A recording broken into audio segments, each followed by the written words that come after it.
After 3 days in Cincinnati, it is good to be home. That's right, it's Nemours opening day here at Citizens Bank Park. The home opener and all the festivities going on outside the ballpark. A great giveaway on a cool day. That's going to come in handy this afternoon as the Phils, led by the Philly fanatic, entered from center field. There's Pete Mackanin, Odubel Herrera. That never gets old. And, of course, the flag being drawn out on the field as the players were introduced. Pete Mackanin, the last to be introduced as far as the coaching staff goes. He got a chance to say hey to Dusty Baker, his old friend. And now we get ready for some baseball here at Citizens Bank Park. The Nationals are in town to take on the Phils. Hi, everybody. I'm Tom McCarthy, along with Ben Davis, John Kruk. We are ready to go back from Cincinnati. It's cool outside right now, but we've got two pitchers that can heat it up. And the first guy we get a chance to talk about is Vince Velasquez, the starting pitcher for the Phillies. The Phillies hope that he can duplicate what he did in his first home game last year. Well, that sure would be nice. This is an awful tough lineup that Vince is going against this afternoon. But I'm anxious to see him on the mound because I really think he's going to make a lot of strides this year. Yes, he does have an above-average fastball. He will sit at about 94 miles an hour with that. But the curveball has come a long way for him, and the changeup as well. This is the 16 strikeout performance against the Padres last year. You notice most of them are on that very, very good heater. But as this game went on, he started mixing a few more curveballs. Was able to get some strikeouts with that, a few changeups, but overall it was that heater that got him those results. All right, so last year for Vince Velasquez, it was a tale of two different halves. Pretty good before the All-Star break, and then not so good after the All-Star break. He pitches better here at home, which is a good sign for the Phillies as they get set to take on the Washington Nationals here this afternoon. And speaking of the Nationals, one thing we know is that the defending Cy Young Award winner, Max Scherzer, he's going to throw some strikes. Yeah, welcome home, Phillies. Now let's go out and get some of Max Scherzer. Look, he has every pitch he has in his arsenal. The 4 pitches are plus pitches. He's a no-hitter waiting to happen every time he takes the mound. Of course, his first start, he's not going to get that full repertoire of the 9 innings. But watch these pitches he throws. The fastball, the slider, the cutter, the changeup. They're all plus pitches. He commands them all in the strike zone. And if the Phillies are gonna get to him, they better get to him early, because once he settles in, it's nearly impossible to get anything going against him. Well, we mentioned last year he won the Cy Young Award. Look at those numbers. It's really hard to duplicate those numbers, but that's what he said his goal is for 2017. Well, good luck with that. But you know what? He doesn't win every game, so maybe the Phillies can punch one against him here, and Velasquez can make it hold. All right, you talked about his pitch count. He will be on somewhat of a pitch count going into this afternoon's ball game. We are home and excited about it, and we're getting set for the first game here at Citizens Bank Park. We kick it off like we always do, with a celebration before and hopefully a celebration after. Lineups in first pitch when we get back. Phillies baseball is brought to you by Xfinity. Xfinity X1 will change the way you experience TV. By Toyota. Find your favorite model today. Toyota, let's go places. By Citizens Bank, official bank of the Phillies. Visit citizensbank.com. By Coca-Cola, taste the feeling. And by Independence Blue Cross. Live fearless. Learn more at ibx.com.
Take on the Washington Nationals in the home opener. Everybody is ready to go. The pitchers have finished up their warm-up tosses in their respective bullpens. So they've come back to the dugout. There's Maikel Franco. He and the rest of the Phillies offense going to try to turn around what was a so-so first 3 days out in Cincinnati as the Phillies lost 2 of 3 to the Reds. The bullpen trying to stay warm as they head out to their spots out in the outfield. There's Freddie Galvis. Freddie's played very good defense along with the rest of the Phils during the first 3 games of the season. In fact, the Phillies have not committed an error in the first 3 games of the season. Bright sunshine, well, that's a good thing, but it is very breezy today. The Nationals, they got in very late this morning because their game at home, which was a later start than they probably would have liked, not only had a rain delay, but also went into extra innings. That's good for them. But good for them. Fans are continuing to file in here at Citizens Bank Park. The umpires have already exchanged the lineup cards out at home plates, so they're ready to go. The Fanatic is wondering, where the heck are the Phillies? Let's get them out onto the fields. They're waiting for the Fanatic to get off the field so the game can start.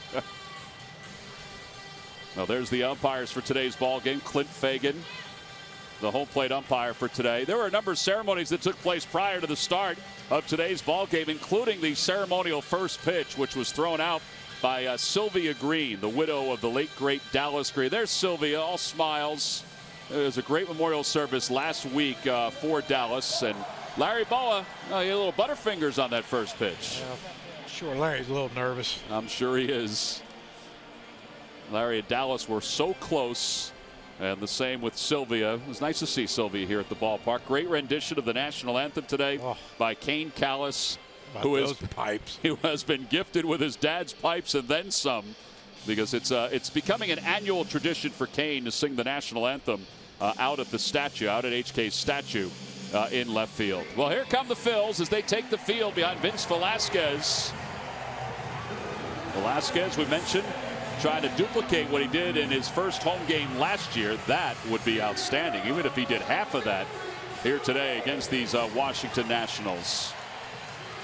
So as he warms up and gets himself ready for the start of today's ball game, let's take a look at the starting lineup for the Washington Nationals, brought to you by Xfinity. The new Xfinity X1 will change the way you experience TV. Well, this is a lineup that won 91 games last year, and they've gotten a little better because Adam Eaton's batting second. He's over from the White Sox, and Matt Wieters is batting eighth. He's over from the Orioles. And there's a number of guys that have great career numbers against the Phillies, including Daniel Murphy, who has a .312 career average against the Phils. And there is Vince Velasquez, the 24-year-old who last year was 8-6 with an ERA of 4.12. Ben, we didn't see him a whole lot during this spring. In fact, most of his games were on the road down in Clearwater. They were, but I was impressed with what he did with what we got to see him in spring training. We know about the great fastball. He does have an exceptional fastball, just whether or not he chooses to live out of the middle of the plate with it. You know, I'd like to see him take a little off and hit the corners a little bit more. We'll see how that goes today, but he will sit at about 94. Change curve, slider. He changed his grip on his curveball, and the changeup came a long way for him last year. So anxious to see what he does today. His numbers are very good here at home. All right, time now for our Nissan keys to the game. All right, what do you think here, guys? Well, I would love to see the cutback on the strikeouts. Way too many strikeouts in the first 3 games in Cincinnati for the Phillies offense. And for Velasquez, you got to get early outs against this team, quick outs, and control your emotions. If we'll see early on, if he's overthrown, that ball's going to ride up in the strike zone.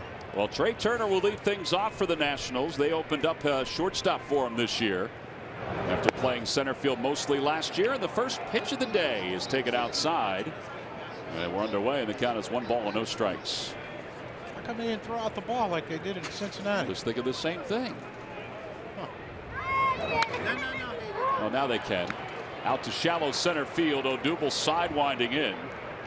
Man, look at the wind take him all the way toward right center field. And 1 out here in the first. There's your good start right there, Ben. Two pitches, 1 out. Keep speed off the bases, too. Yeah, you'd love to see that. Just work down the zone. That ball was a little up. You may have gotten away with 1, but 2 pitches, 1 out. Take it all day. Now you see the wind direction 24 miles out of the west. And now Adam Eaton. I thought this was a good pickup for the Washington Nationals. I absolutely loved it. This guy, I think, is just what Washington needs. You know, a little bit, a little dirt, little bit of a dirt baller type player. You know, he'd get down and dirty with you, and you know, plus he's a good player. You look at his numbers throughout his career. He's put up some pretty good numbers. Last year, you know, pretty much batting leadoff for the White Sox, he put up good numbers. Back to the National League for the first time since he was a Diamondback. And it's 2 balls and no strikes, 2 close pitches. I love watching the man throw balls from the outfield, which I think is a lost art in Major League Baseball. He's got a bazooka from the outfield. 18 assists last year. Fastball upstairs, 3-0. Well,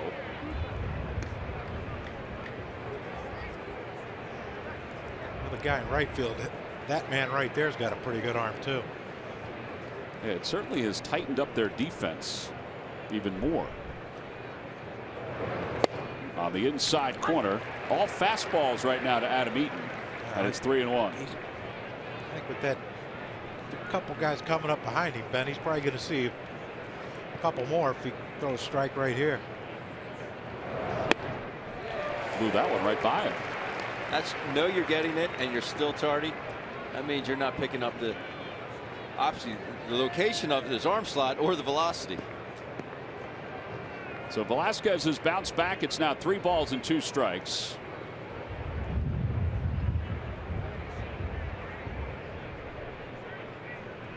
At ball 4, he delivers a fastball low, so Eaton's aboard. Last year he stole 14 bases. Today's game is also available in Spanish. Just use the SAP button on your television or change the language through the menu on your cable box. He only gets that in every other ballpark he plays in too, huh? Even at his young age, I'm sure he is so used to that reaction. Had kind of an odd year last year. 24 home runs, 86 RBIs. He had 1 month where he hit 200. That was May. He had another month where he hit 176 the whole month. That was July.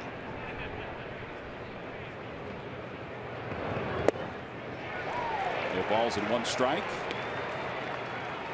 He just wasn't healthy last year. You know, he's a guy that played through it throughout the whole year. He was not himself last season.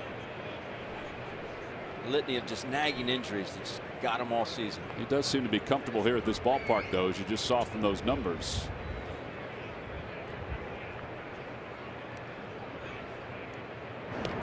Quick toss over to first, and Eaton is back. Leaning, wasn't it? And this is, you know, normally with a guy like Bryce Harper, you don't want to run, maybe take a chance on getting thrown out. But if Eaton runs, and if he makes it the intentional walk, but you know, Daniel Murphy hitting behind him, it's pick your poison.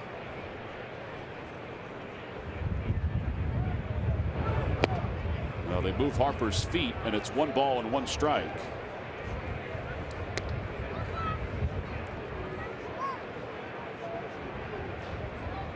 Harper last year hit .333 in this ballpark with 3 home runs. In Dusty Baker's first season as the manager of the Nationals. His 22nd major league season as a skipper, and he's won over 1,700 games. 2-1. And now Cameron Rupp out to the mound. There's a little thought about an adrenaline rush for Velasquez, not only because he's getting a chance to pitch the home opener, but it is the first game of the year for him. Yeah, that, and this is probably the biggest crowd he's ever pitched in front of. Could be.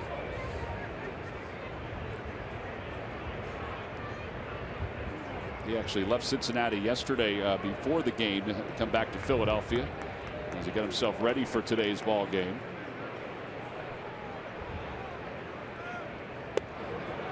Pretty good off-speed pitch, and it's 3-1. Guess that was a bit low.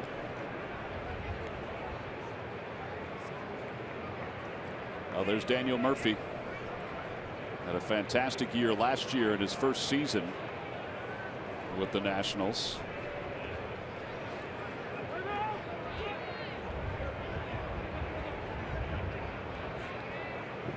Boy, the wind is whipping right now. He's not going to let up either. You saw that first pop up by Trey Turner to Odubel. It looked like it was, you know, straight away center field, and he ended up drifting over into right to catch it.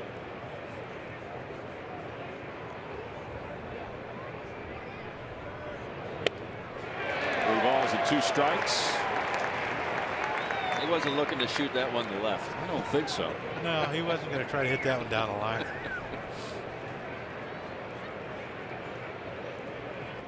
Tell you what, though, he has a good fastball, but he hasn't thrown really through the one breaking ball. But other than that, it's fastballs. You would think a guy like Harper would have this thing timed by now. Velasquez trying to keep Eaton close over at first base.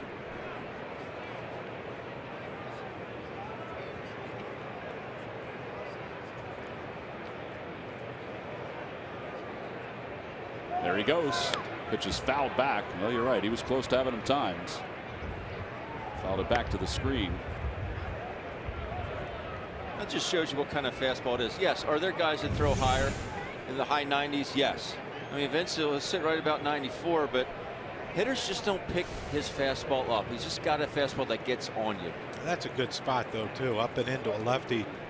Well, up and into a righty's a good pitch, too, but especially righty pitcher, lefty batter. That up and in fastball, it's tough to get in front of it. There goes again, and the pitch is hit high in the air to right field. Going back on it is Saunders toward the scoreboard. It is gone. And Bryce Harper strikes again here at Citizens Bank Park. It's his 12th home run here in Philadelphia. Now the Nationals take a 2-0 lead. He didn't get all of it, but he got enough of it. I think the win had a lot to do with that. But as soon as it came off the bat, I figured it was going to go out, and it did. I keep bringing it up. It's tough to throw great hitters. Fastball, one breaking ball, and then the rest fastballs. See where Rupp wanted this pitch. That was a changeup that floated over the middle of the plate. He had that one changeup earlier in the at bat that wasn't called a strike, and we put up our pitch cast, and it looked like it was within the box, but that one got too much of the plate. So the Nationals take a 2-0 lead. Daniel Murphy now the hitter. And he takes off the inside corner. Was it? A very tight strike zone in this first inning. How about that year last year? Signed from the New York Mets. He had .347 with Washington. Finished second in the MVP voting to Chris Bryant. Bryant received all but one first place vote, and he was the guy that got the only other first place vote. Yeah, read up on Daniel Murphy, and he talks about launch angle, how he tries to hit the ball in the air, doesn't want to swing down on the ball, and it works for him. But he's got the guy on deck, Ryan Zimmerman, doing the same thing now. Well, if you're Zimmerman, might as well try it. Wow. Yeah, he struggled his last few years offensively, but he said he started looking at launch angle this offseason and thought, you know what, maybe he's right. Maybe I should lift the ball a little more. He's hitting over 400 to start the season. Zimmerman basically said, I am tired, sick and tired of hitting ground balls. He said, if I'm going to make outs, I'm going to make them in the air. You talk to a hitter like Murphy, though, it may sound crazy, but the more you hear it, the more it makes sense. Yeah, when I first read the headline, I'm like, oh, this guy's nuts. What's he talking about? But you're right. You start reading more and like, wow, okay. I can understand where he's coming from. Got him. Well, that's a good change up there. First strikeout for Velasquez. And 2 outs now in the first inning. Well, speaking of Harper and Murphy, it's time to take a look at our State Farm combo. That was last season. So down for Harper, but still 24 home runs and 86 RBIs. When they're 3 and 4, that's not a bad combination right there. Yeah, you know, I think to me Bryce is going to have a big year just because, you know, teams now have to fear Daniel Murphy with the power and the RBIs. You know, when he was with the Mets before that huge postseason he had a couple years ago, you know, he was a good hitter. But, you know, he was more of a gap type guy. Now he's more of a power guy, and you have to respect that. And that's why I think you're going to see Harper have to get pitched to. State Farm here to help life go right. Yeah, they've got a pretty good balanced lineup. 1 ball, no strikes to Ryan Zimmerman. And he takes a fastball, and it's 1-1. Well, there's no doubt he's got life on his fastball today, topping out at 96 so far and sitting close to 95 for the first inning. Just try to work ahead of these hitters.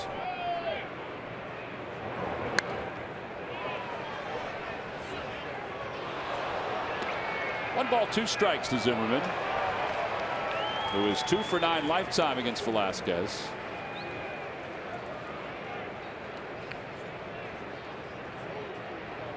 John, just so you know, that's what usually happens when the ball gets hit behind home plate to us. It's up into the upper deck or Good. it's right below us. We don't need nothing in here. Not unless it's hit at him.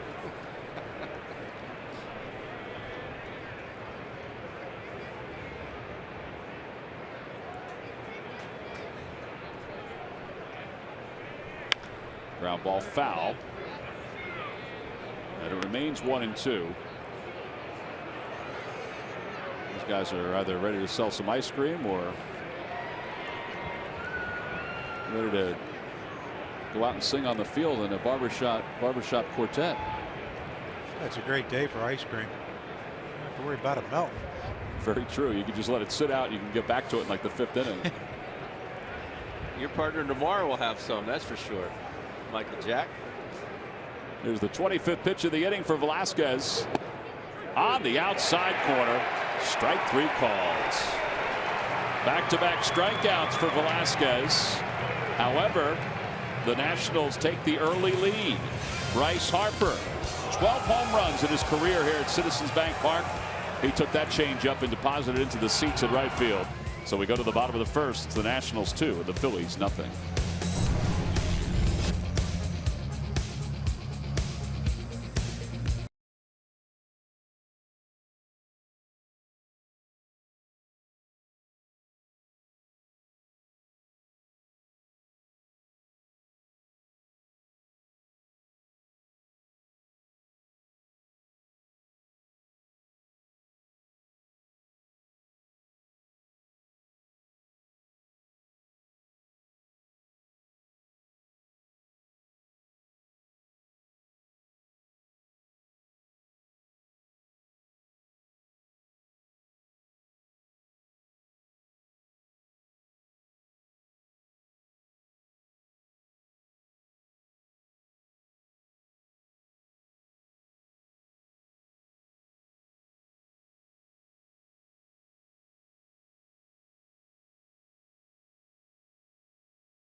Get a chance to face Max Scherzer for the first time this year. There's Scherzer heading out to the mound to begin his warm-up tosses.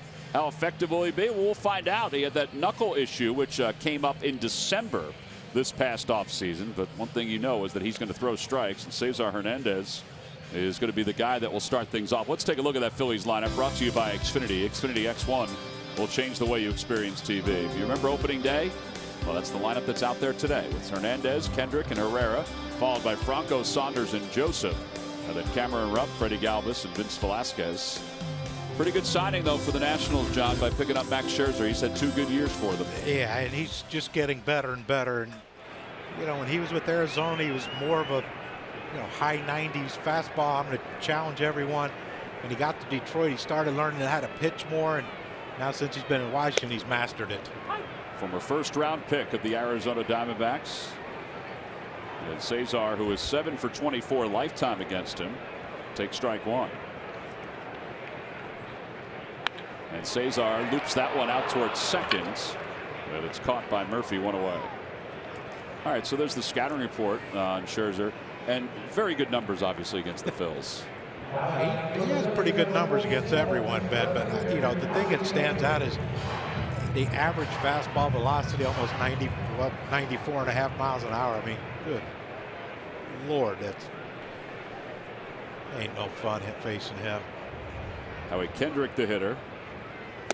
And he takes strike 1.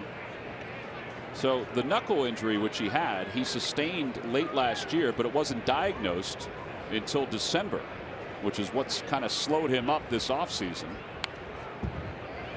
Looks like it's affected his command so far. It's going to be that all day long right there. It's very tough to hit when a guy that knows how to put you away when it's 0-2, 1-2 a lot of the times. And that's the thing. A lot of guys have that one put away pitch. He's got 4.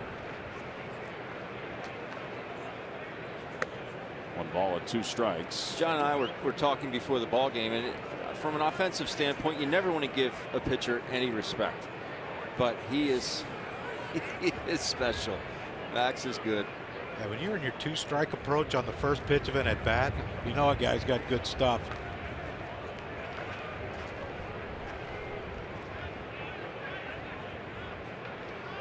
But he's not unhittable.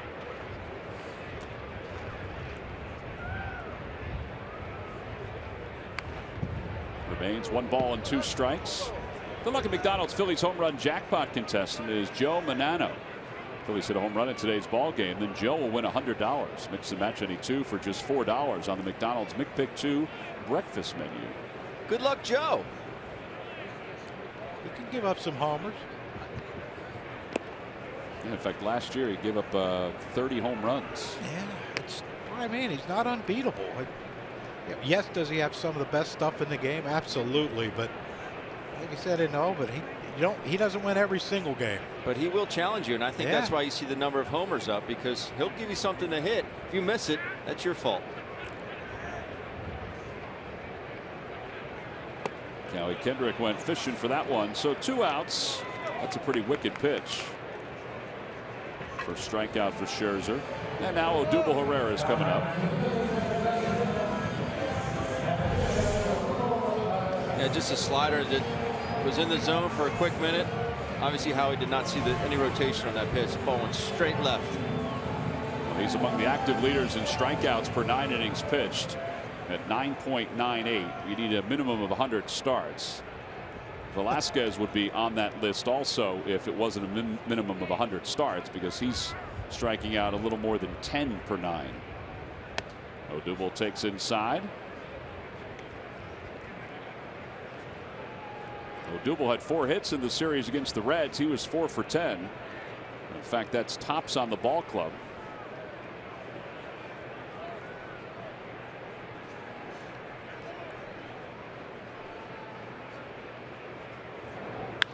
Off the hands, out toward left field. Jason Worth waits for it. And a 1-2-3 inning for Max Scherzer. Phillies go down in order. We'll go to the second. Washington on top, 2-0.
Philadelphia fans, save money when you combine your home and auto insurance. Talk to an agent today or call 800-STATE-FARM. You could save hundreds when you combine home and auto. State Farm, here to help. Life go right. Top half of the second, Phillies trail at 2-0. It'll be Jason Worth, Anthony Rendon, and Matt Wieters for the Nationals. There is Jason. It was a big part of the Phils' 2008 championship. Among active players, he is second only to Chase Utley in home runs here at this ballpark, and he's grown kind of used to the boos here in Philadelphia. Why do they boo him? I think just to boo him. On the outside corner, 0-1. There's numbers here at this ballpark. Life kind of changed in a good way for Jason when he came to the Phillies. 0-2. Kind of changed for him too when the Nationals signed him. In a lot of other ways, yes, it did. A lot of other ways. Not only then, but also moving along for the next several Worth generations. There's the 0-2 pitch to Worth. Swing and a miss. He got him. 3 pitches, 3 straight strikeouts for Velasquez. Pretty good combination though. Fastball, changeup, and then fastball, and everything was down in the zone. When his fastball is on, you'll see this has a slight cut to it, and I mean the slightest, and it's late. See where the first 2 pitches are in this at bat, but when he throws that fastball, it just cuts at the last minute. When he's got his good fastball, that's what'll happen. And that to me is the one thing when you watch Jason Worth hit. He will take a lot of fastballs early in the count and get behind the count, and you'll see that a lot.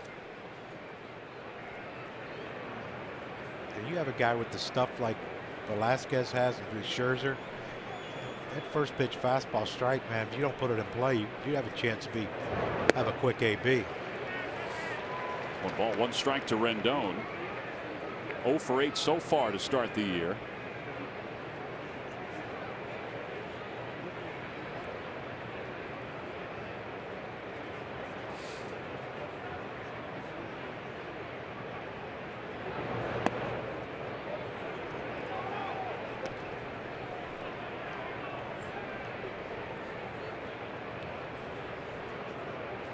Getting that one, is he? I don't think he's going to get that one today. I think Cameron Rupp was just saying something to Fagan, the home plate umpire. Maybe he is going to get it. That was up a little bit more.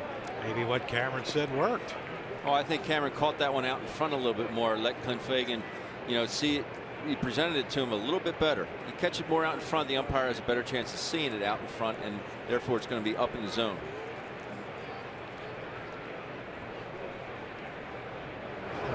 Got him. 4 consecutive strikeouts.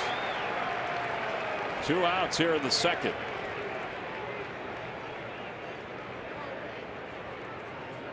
And all swinging, which is a very, very good sign, meaning he has a lot of movement. The national hitters are not picking it up.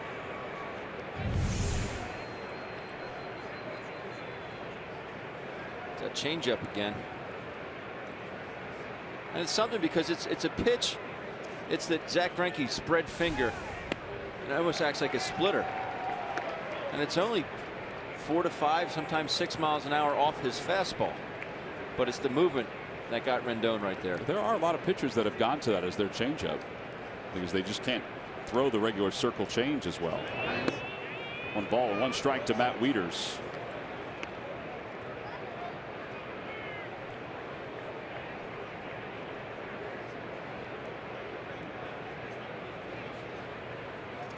Wieters signed as a free agent very late by the Nationals.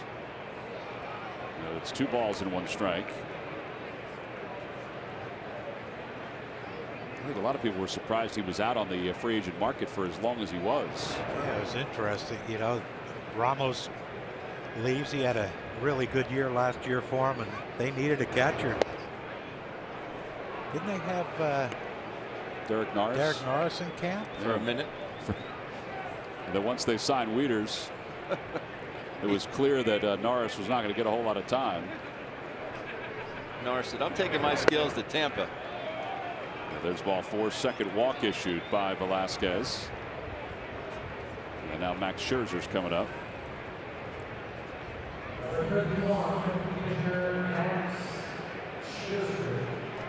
So Velasquez with 4 consecutive strikeouts. The Phillies record is 7 by Steve Carlton.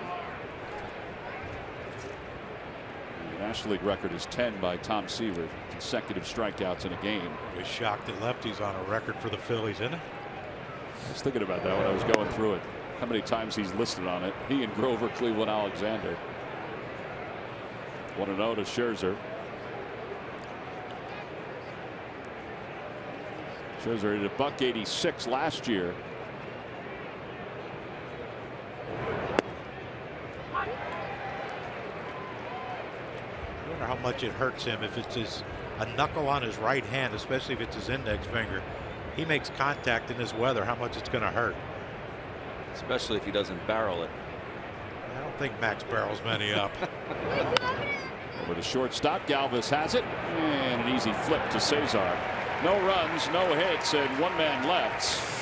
We played 1.5. On to the bottom of the second. Nationals lead it 2-0.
The Nationals at 7:05. It's McDonald's opening night, and all fans coming to the ballpark who are 15 and older will receive the McDonald's opening night T-shirt. Tickets can be purchased anytime by going to Phillies.com. Phillies trail at 2-0 as we go to the bottom of the second inning. There are a lot of dignitaries here today, and Greg Murphy is going to go from spot to find all of them. Murph? I certainly am, and I found the first fan of Pennsylvania. It is great to welcome in the governor of the Commonwealth of Pennsylvania, Tom Wolf. Nice to see you. And hey, let's get this right out there. First and foremost, you're here taking a ball game because you are a lifelong Phillies fan. Yeah, I am. And we can say that because the Pittsburgh folks aren't watching right now. Yeah, now we have 2 great National League teams here in Pennsylvania, but I was always a Phillies fan. Tell us a little bit about that, because you grew up in York, and in York, if you think about the state of Pennsylvania, you have some choices. Obviously the Phillies and the Pirates, but you also had the Washington Senators back then and the Baltimore Orioles too. You chose the Phillies. Was there some parental influence there? How did that work?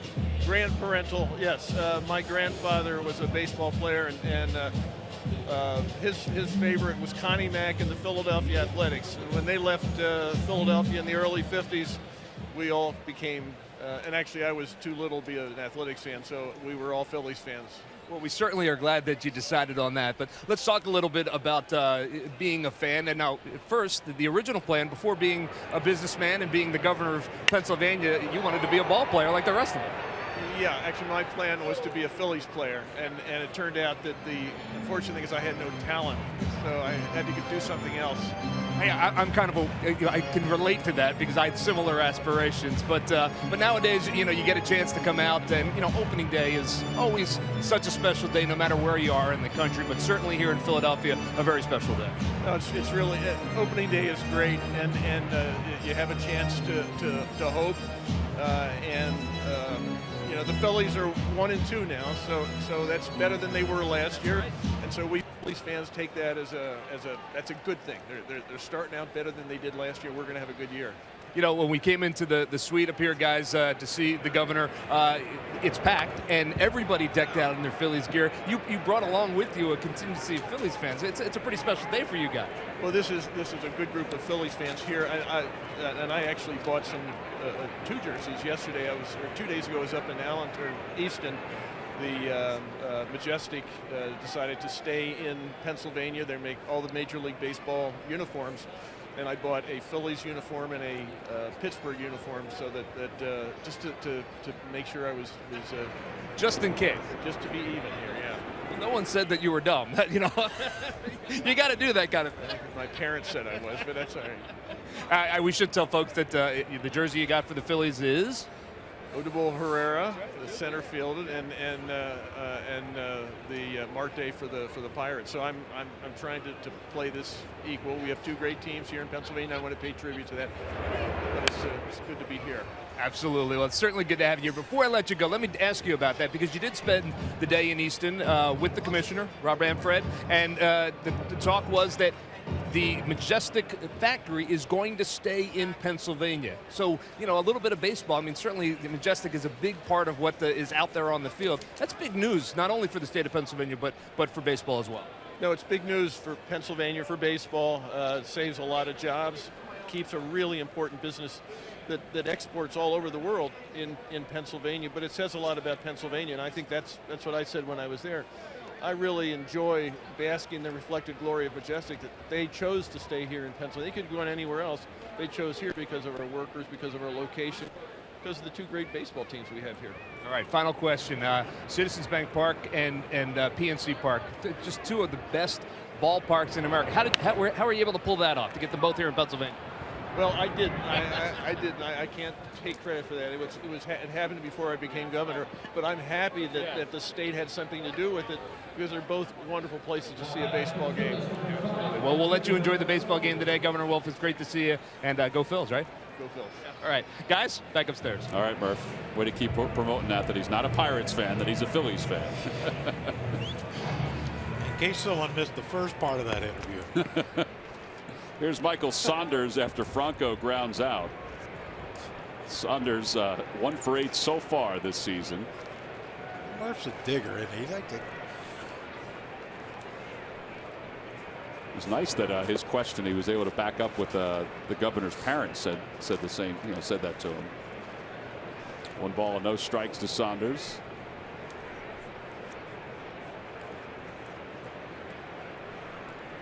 Nationals have 3 men on the right side against Saunders. He has 2 hits in his career against Scherzer and 3 runs batted in.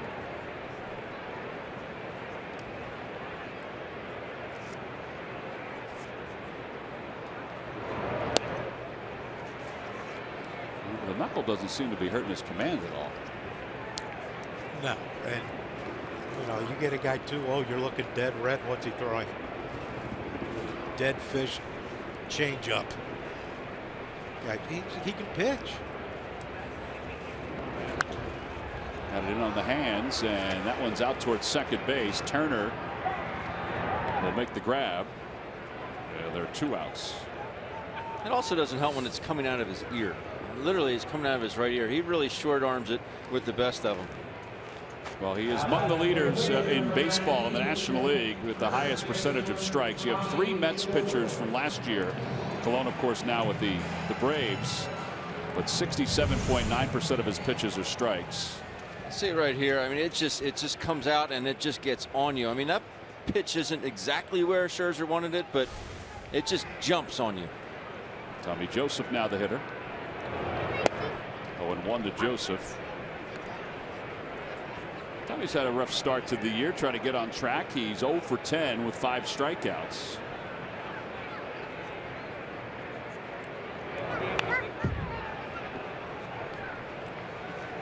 So sure this is the guy you break out of slumps against. Ironies of baseball. I know. Hey, he's liable to get 3 hits off of him today. Who knows?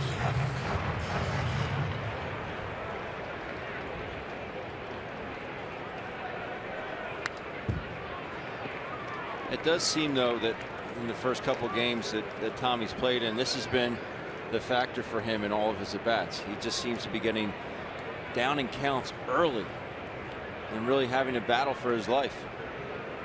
But that is the way it goes, isn't it, when you're struggling? 100%. Checks his swing on that breaking ball. That may have been the first curveball that he's thrown. Yeah, there's sometimes when you're struggling, by the time you leave the on-deck circle, it's 0-2. It feels that way.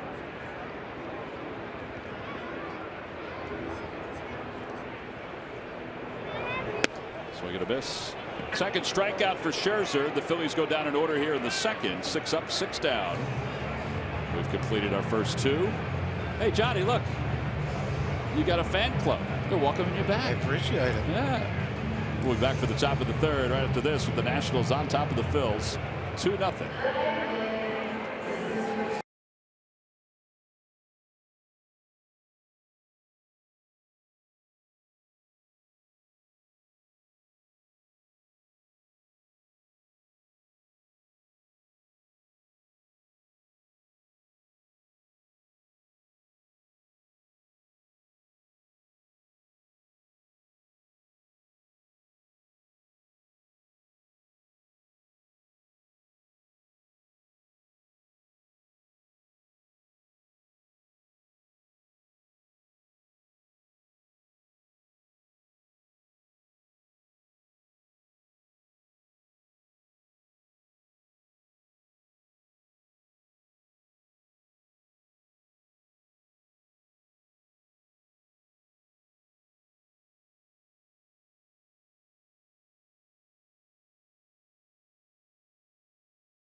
Trivia question. Log on to Phillies.com. Go to the fans section for all the information, and please submit your answer on the subject line.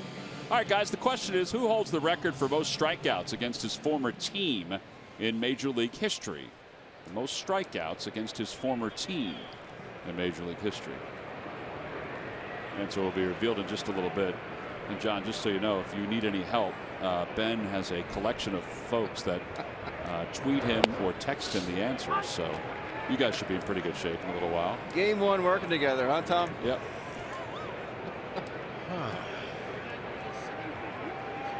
Trey Turner flied out to center his first time up. And it's no balls and 2 strikes. Can we guess now? No, in your mind you can. Oh, just run them through your mind. There's a lot of things up there. Phone should be beeping here in a second. Yeah, that's exactly right.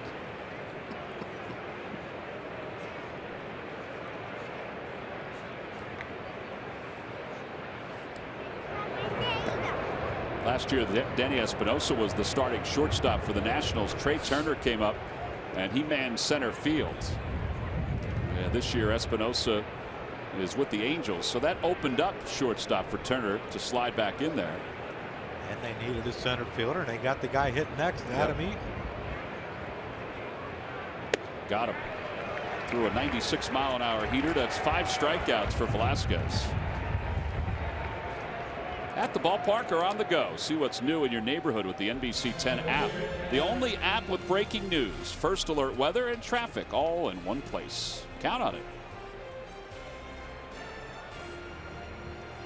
When you say former team, did he have to pitch in the big leagues, or could he have been part of the organization? Well, technically he had to be part of the organization, but in this case, he pitched for this team in the big leagues. Okay. Adam Eaton takes low, and it's 1-0. And just so you know, it was a lot of strikeouts. It was, meaning he's retired. Well, no, even if it was a current player, I would say it was a lot of strikeouts. It didn't happen a minute ago.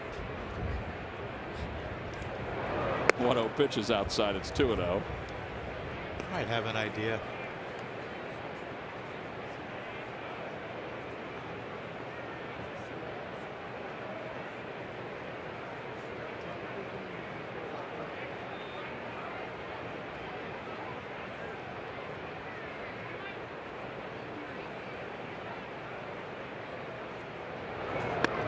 Slides up 3-0.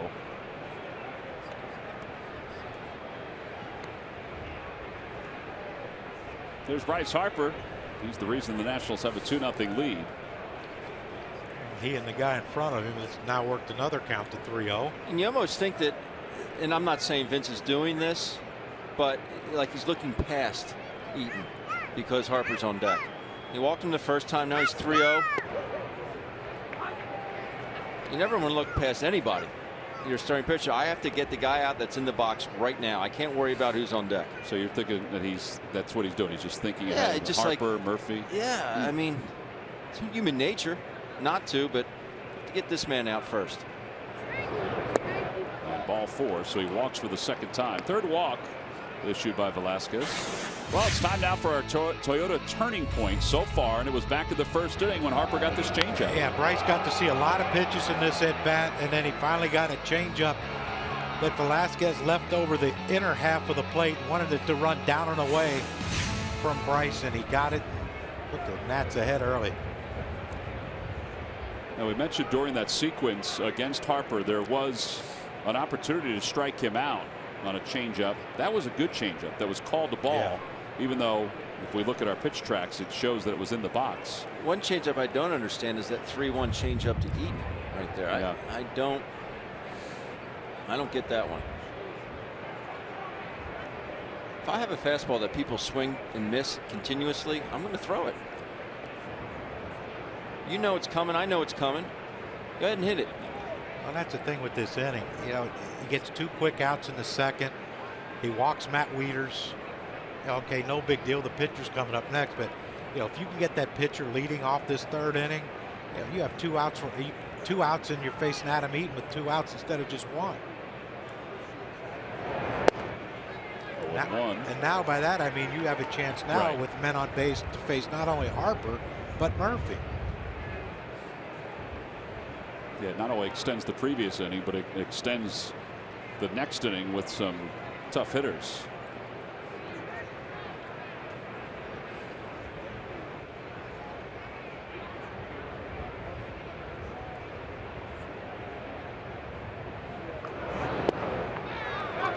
Good spot on that 93-mile-an-hour fastball.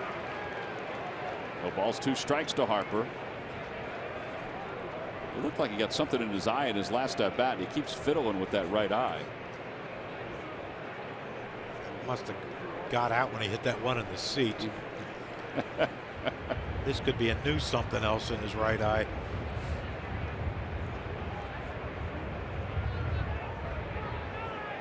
Eaton goes, pitches low, throw to second base on 1 hop, not in time. And the Nationals now with a runner in scoring position. That's the second stolen base for Eaton this year.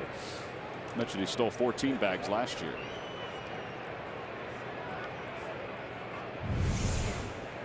There's an excellent jump, big high leg kick. Cameron Rupp comes up firing.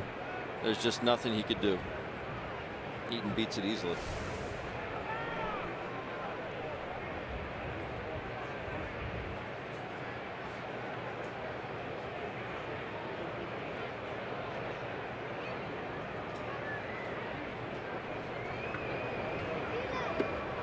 Two balls and 2 strikes to Harper.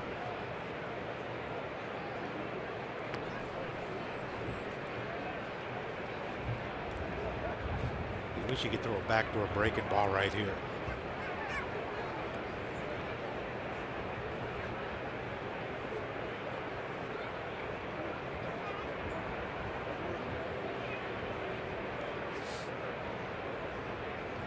Something to get Bryce to hit something off the end of the bat.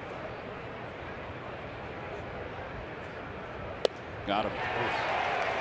94 down.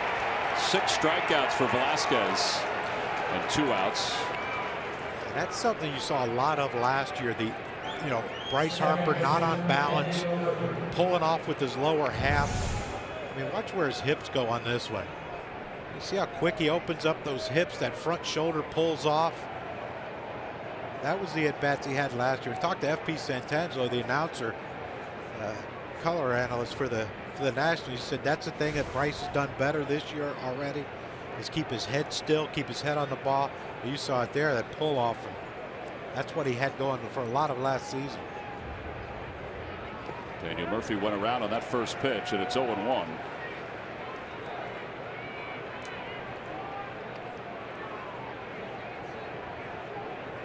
He got Murphy on strikes his first time. That was the first of his 6 strikeouts today.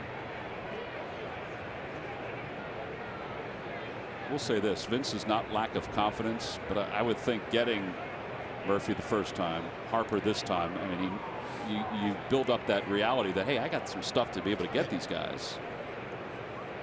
Someone said that Roger Clemens didn't know he had a good fastball until he faced Dwight Gooden in an All-Star game.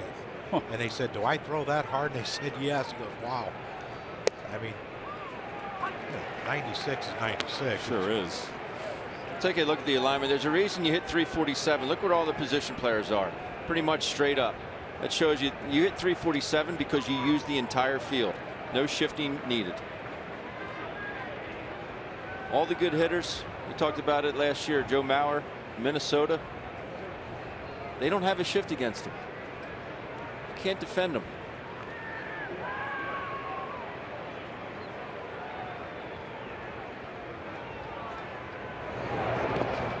Play by Rupp, and it's 1-2.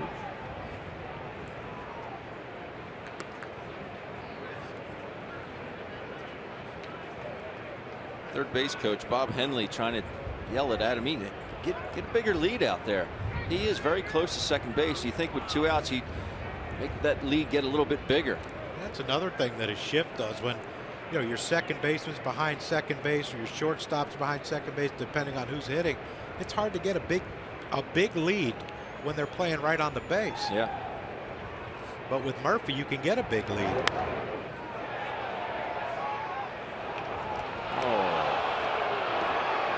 From the suite level down below. Yeah, 3 gentlemen misplayed it in the suite level, but then a gentleman down below made a nice catch. The guy down below is very excited.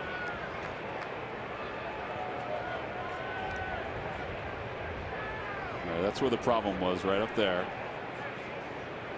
Tan coat, beard with a ski cap.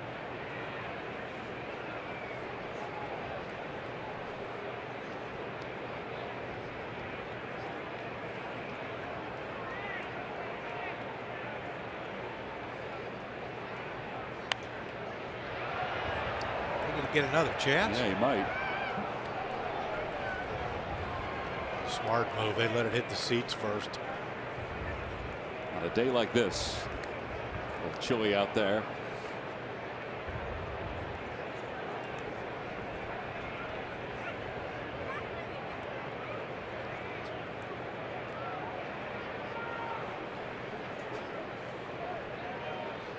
Two strikeouts and a walk. This will be the 20th pitch of the inning for Velasquez.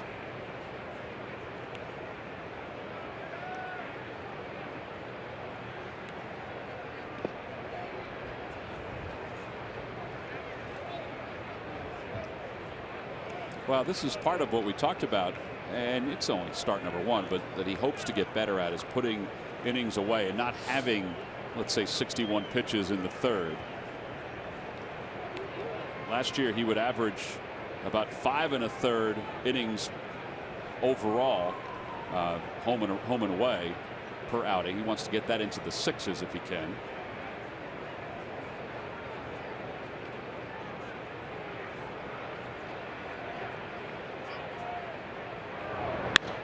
That one's hit well. Deep to right field. Saunders going back, and the Nationals have a 4-0 lead. Oh, that ball was crushed by Murphy. Came on a 2-2 pitch. It's his first home run of the year. You see that pitch count go up, and Murphy just doesn't give in. Fouls off some really tough pitches so he gets to one he can hit. This is what a veteran-laden lineup will do. Finally gets an elevated fastball, and he knows he's got one.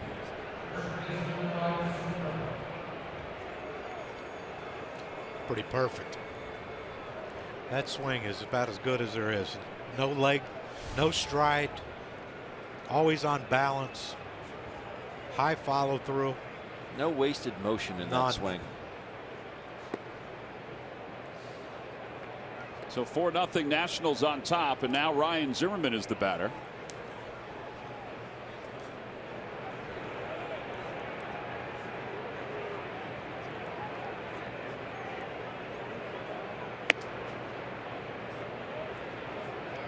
Two balls and no strikes.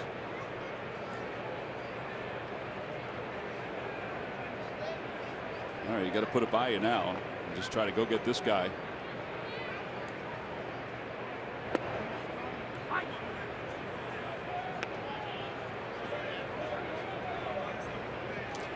Zimmerman thought that pitch was in, but 2-0.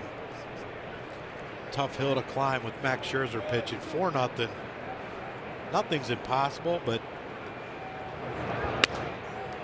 it sounded like he may have broken his bat, but he gets a base hit on it into center field. Zimmerman's aboard, and that's the third hit for the Nationals. And now Jason Worth will be the batter.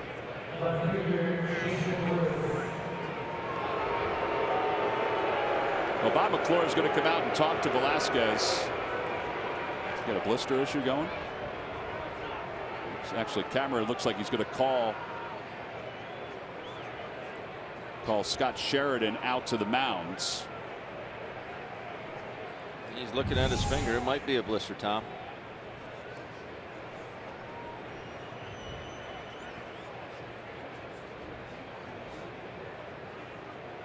Velasquez looked like he called somebody out. And same with Cameron Rupp. I didn't see Rupp do it that emphatically around home plate. So Pete McCannon's out with Scott Sheridan. They're not going to take any chances here, I would think. Nope. They're going to leave him in. I thought maybe he was going to walk off.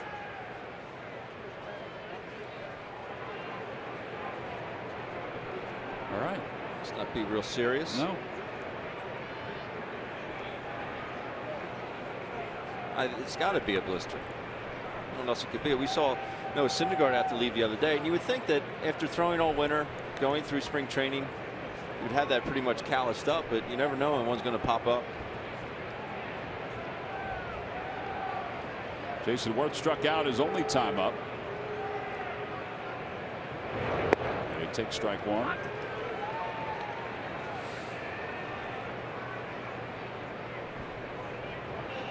Jason 4 for 13 so far in the first week of the season.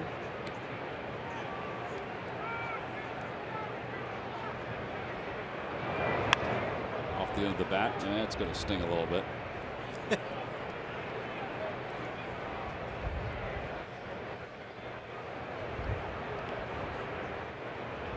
that's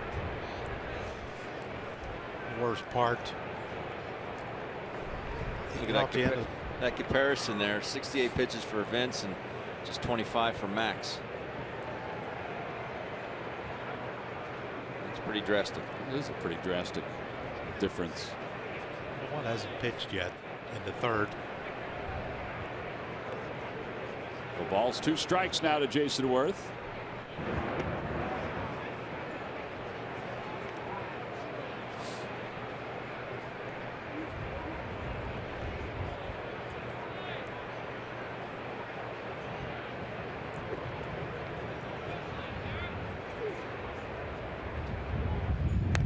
Check swing.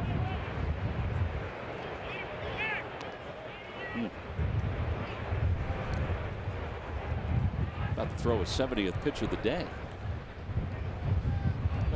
you know, you have guys that Adam Eaton will throw together a great at bat. Harper throws together long at bats. Daniel Murphy throws together long at bats, and he's had to face all those guys twice now.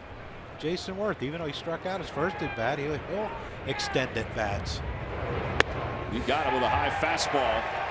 7 strikeouts for Velasquez through 3 innings, but Daniel Murphy's 2-run home run has given the Nationals a 4-0 lead. They got a 2-run home run from Harper, and now a 2-run home run from Daniel Murphy.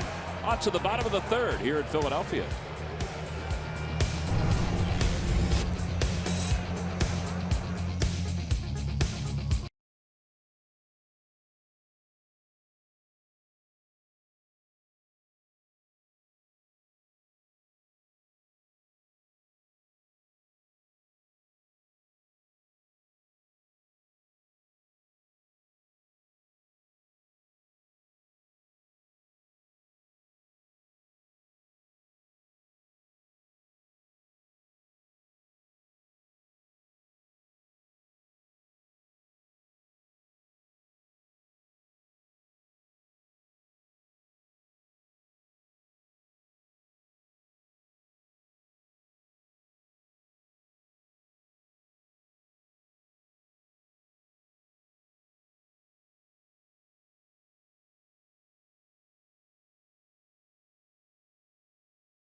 Phillies baseball is brought to you by your local Ford store. Check out every new Ford car, truck, and SUV crossover at buyfordnow.com. And by Papa John's. The day after every Phillies win, get 50% off regular menu price pizzas using the promo code Phillies. Last of the 3rd, Nationals on top 4-0. This is the 14th opening day for the Phils here at Citizens Bank Park. They are 3-10 so far. They have to play from behind here to try to pick up a victory here this afternoon.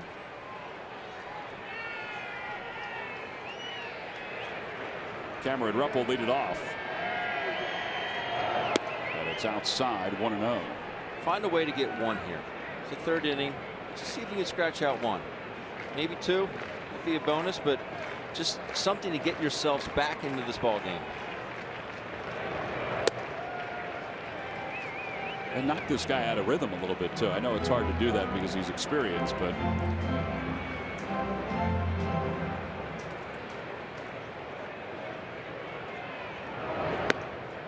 you know.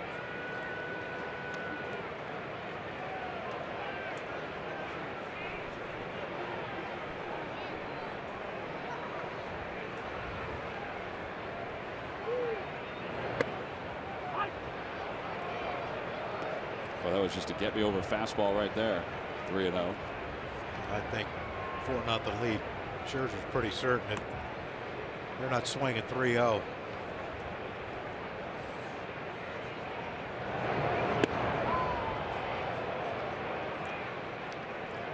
Cam so far 1 for 7 to start the year.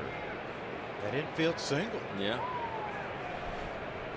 Thought that might break it up a little bit for him. I told him, I said, I couldn't picture that, but he said, "Oh, you'll see it." Well, that's 3 strikeouts now for Scherzer. And 1 away here in the 3rd. And that'll bring Freddie Galvis to the plate. 3-2 slider here. Cameron's thinking he's got to throw me a fastball, doesn't he? He's got to. He drops that one on you. The lateral movement on that is just amazing.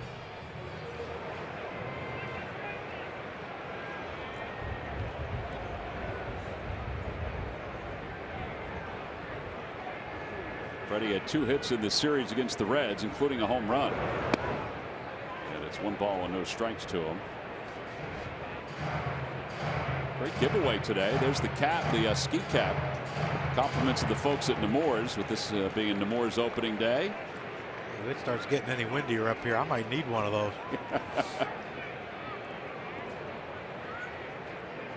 Look at that. That's a pretty good scene right there.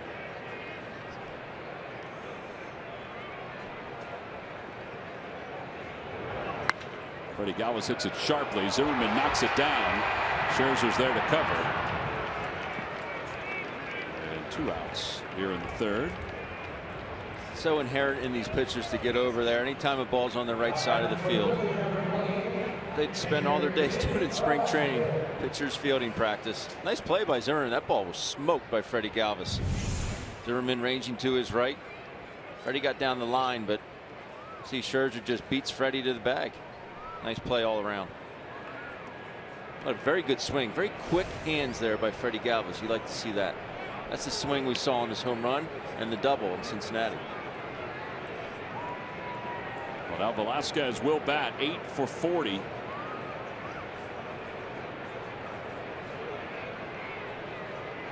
He has 1 extra base hit to his credit.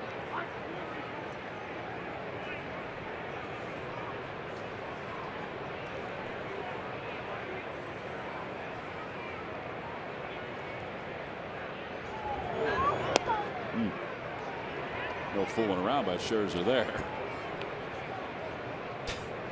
He might get another one right here. But that's what I mean. You know, he knows. You know, the guys he should get out, he does. And that's. But that's why he has shorter innings. You know, he doesn't go through the lineup nearly as much as a lot of other pitchers, just because, you know, there's certain guys in this lineup I should get out, and he knows it, and he does get them out.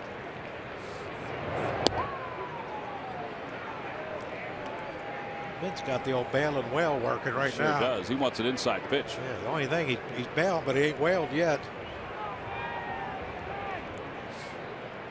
Must be looking middle end.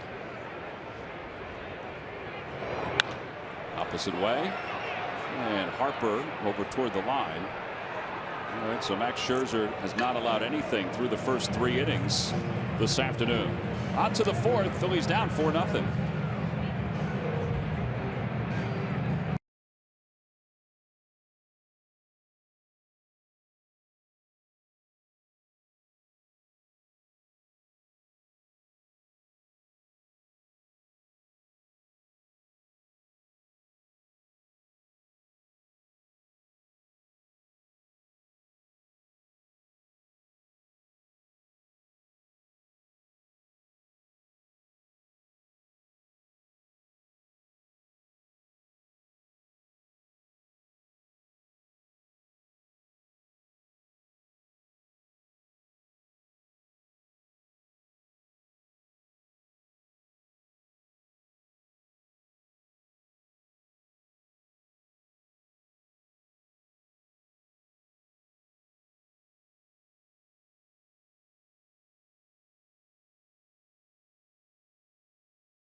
Color LaserJet printers deliver unmatched quality, and their Jet Intelligent toner cartridges print up to 1/3 more pages. Get yours from who but WB Mason today and experience the difference. Nobody beats WB on HP. Nationals lead at 4-0 as we go to the top half of the 4th inning. 2 2-run home runs today, one by Bryce Harper, the other one by Daniel Murphy. Vince Velasquez has struck out 7 so far. So the Phillies trail at 4-0 here. Murph, when the Phillies were winning division crowns, they were doing very well here at this ballpark. Yeah, and ever since then, they have struggled here, and it has been something that has been talked about from every level in the Phillies organization, how to turn things around at Citizens Bank Park, just 37-44 a year ago. Offensively, they really struggled a season ago here at home. It was interesting to take a look at the numbers, home and away. Just a .230 batting average at home, an on-base percentage of .291. And it was a topic of conversation about a week ago. Larry Boa and Matt Stairs both commenting to a couple of different reporters about why they think that's the case. And they said, well, partly they think the guys are pressing a little bit in what is considered a hitter's ballpark, a place where guys should be putting up good numbers. Maybe perhaps they're thinking a little bit too much about that and pressing a little bit. They're trying to get them to stop doing that. But, it'll be a process for sure. But when the Phillies start winning at home again, that's when they'll start being in the conversation for the postseason. And, they're hoping that starts sooner, obviously, rather than later. Well, obviously, if you're going to win a division, if you're going to get to the postseason, you got to win at home. You have to be able to dominate at home. Yeah, you got to take care of business in your own ballpark. And but look, we know what the Phillies are doing. They're going through a rebuilding phase. Young position players, young starting staff aside from Hellickson and Clay Buchholz, but they're building, and we saw in spring training some of the young pieces that have the chance to be here. And hopefully at some point this year, Hoskins, Cousins, those guys, Stassi's already here, but they're coming, and that's the positive thing. And once they get here and you start winning here, then all of a sudden this place becomes electric. Oh, and it's a great home field environment, as we saw when they won the 5 straight division crowns and eventually the 2008 World Championship too. Leaders out front. That one's on the third base side. With the wind, anything can happen. And this one's off the roof and out of play. I think a lot those numbers has a lot to do with how good the division has gotten as well over the last so many years. I mean, you're playing these teams 18 times, obviously 9 here, per team, and these teams have gotten really good. The NL East is as good as any division, in my opinion. I mean, just look at the Nationals. You get, you have a 3-game series, and you're going to get Scherzer game 1 and Strasburg game 2. They're number 1 and number 2 starter, and then the Mets come in. Is there a chance you see Syndergaard, DeGrom, Harvey? I mean, nothing's easy. Nope. Cameron Rupp is getting very frustrated right now. I think Cameron, there's a chance he could be watching some of this game. Yeah, he's saying something to the home plate umpire. You can see just by the way he's moving his head.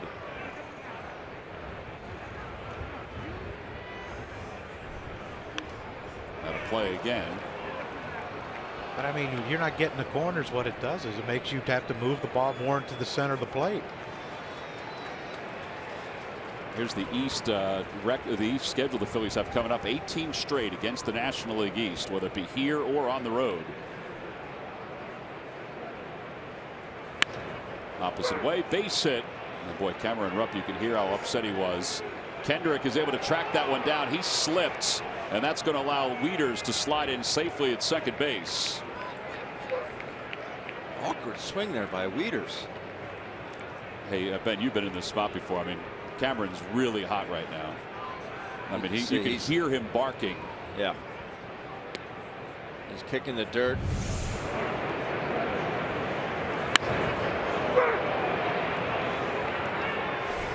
Yeah, that's one where you obviously don't turn around, but you say, you know what, that's on you.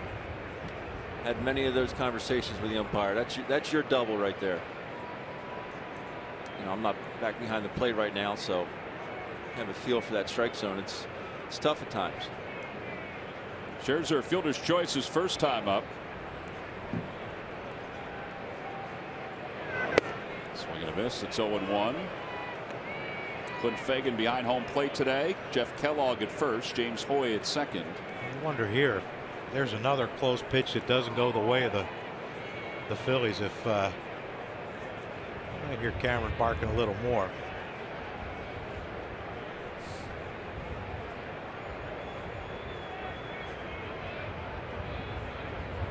You know what, though, too? Manny just hit that double. Catcher. It does happen. You know, you see umpires, they will take care of you at times. They will. Well, what about that guy? He'll take care of both of them. He's frustrated again.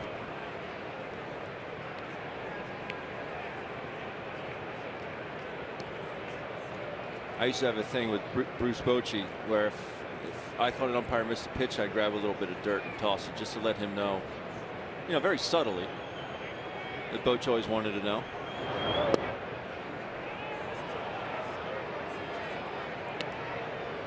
Two and one.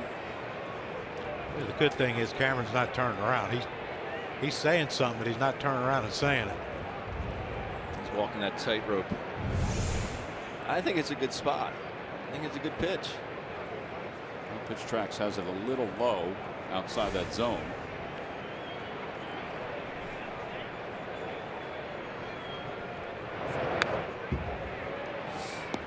But that's what we're talking about. If you're Cameron Rupp, you don't think you're getting the low pitch.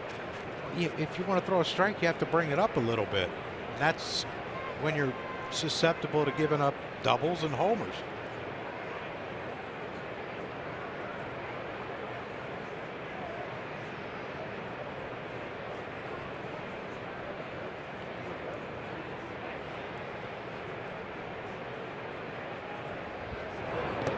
Check swing.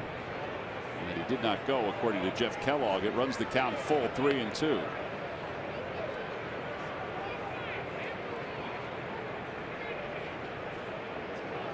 This crew was in New York last night. I was watching the Braves and the Mets. Maybe they're tired.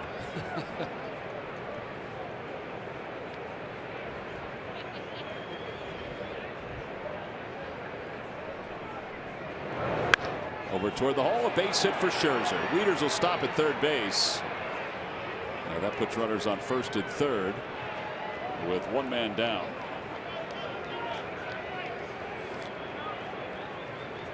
Back to the top of the order now for Trey Turner. I want to apologize to Max Scherzer. I said he doesn't barrel many up. He got that one pretty good.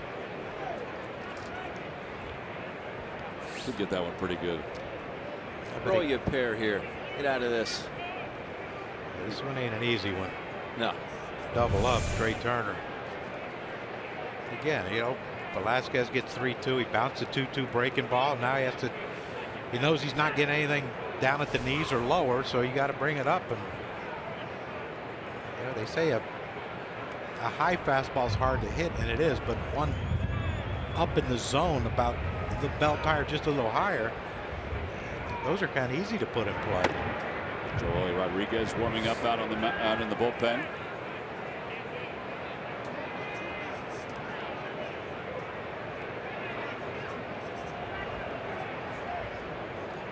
Six pitches so far for Velasquez. You got to watch a bunt here with one out. Trey Turner's got a little pop in his bat, but Franco's playing way back.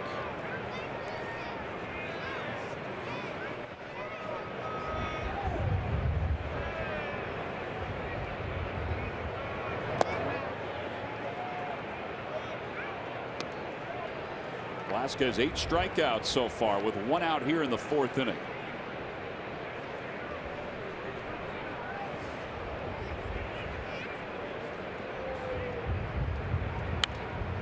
One ball, one strike.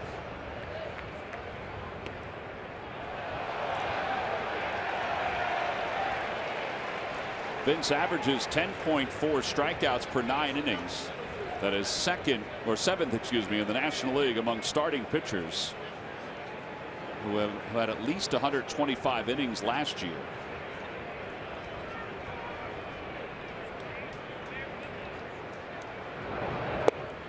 Pretty good off-speed pitch. But it's 1-2.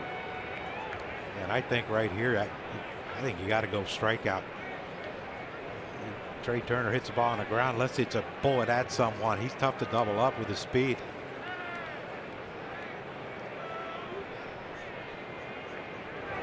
Well, Oh, he threw another changeup, and he gets the strikeout. That's number 9 for Velasquez. MLB.TV Premium is back and better than ever. Watch every out-of-market regular season game live on over 400 supported devices. Plus, get a free subscription at At-Bat Premium, the #1 app for live baseball. Blackout and other restrictions apply. Visit MLB.TV for details. 9 strikeouts. 9 strikeouts with 2 outs here in the 4th. You know what? He's not even throwing his curveball, really. You wonder if, would this weather cause the breaking ball not to? He throws more of a curve than a slider, right? I think he's just, he has given up the 4 runs, but other than the 2 pitches that he made to Murphy and Harper, I mean, it's a pretty good combo with the fastball changeup. There's that changeup again. And that pitch is only going to make him better. It really is. Changeup? Yeah, to have another pitch that you can rely on and strike out righties and lefties with.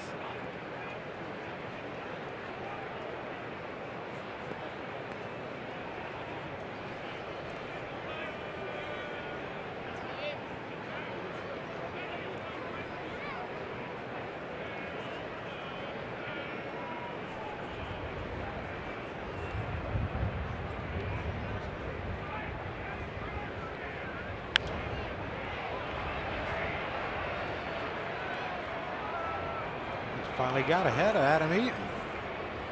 Yeah, had 1 ball, 2 strikes. Got to make a pitch here. You got to, have Harper lead off the next inning.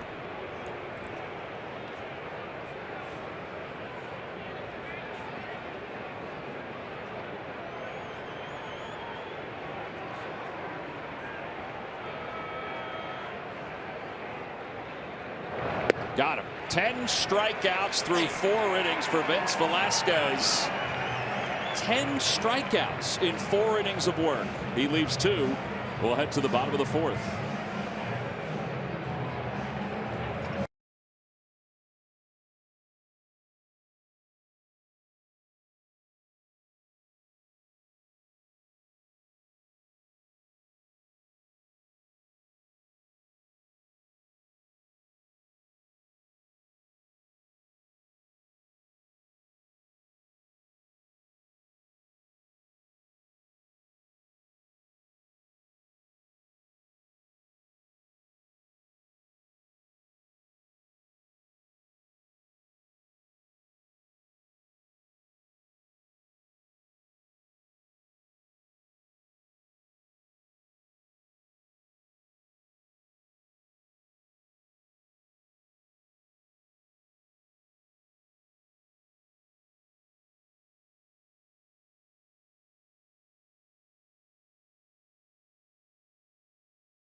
Phillies baseball is brought to you by Toyota. Find your favorite model today. Toyota, let's go places. By WB Mason. Who but WB Mason for fast, free delivery? Nobody does it better. And by T-Mobile. Only T-Mobile lets you stream, post, and share all things MLB. With T-Mobile One, unlimited data means unlimited baseball. Second time through. Let's see if we can't get something going. Yeah, Scherzer is retired 9 straight. He has 3 strikeouts. He's out there warming up. Don't forget he was on the mound or on the base paths. Speaking of Scherzer, a cold hard fact brought to you by Clean Crisp Coors Light. Most road wins last season, 12 road wins, 12 of his 20 wins. That's a pitcher's ballpark too that he was throwing in. Well, so is this one. Look, I'd like to have that rotation. Arrieta, Cueto, and Cole Hamels. Throwing Bumgarner. It's probably not too far off from that. Yeah, no kid. You just want Bumgarner because you want him to hit. I like the dual threat. I think the Renzen swing yesterday was every bit as good as Baumgartner's. Yeah, it was a pretty sweet swing. Especially going out to just to the right of center field up in that batter's eye. All right, Cesar, let's get this thing going here. Cesar lined out his first time up. And he swings and hits one out toward left field. Worth is there. And one away. So he's retired. Kendrick is coming up. Only 39 pitches for Scherzer with one out here in the fourth.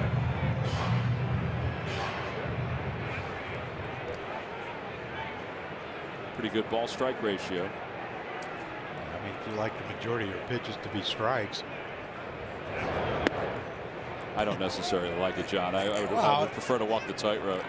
Yeah, I mean, you like to see him get 3-0 on someone. He had 3-0 on Rupp. 2 balls and no strikes. Kendrick struck out his first time up. Howie is 5 for 14 against Scherzer for his career.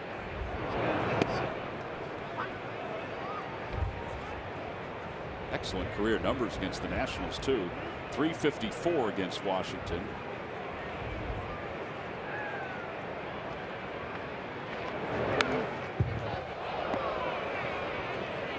Lost his bat. Everything was flying up against the net there. The ball, the bat, the hot dog wrappers.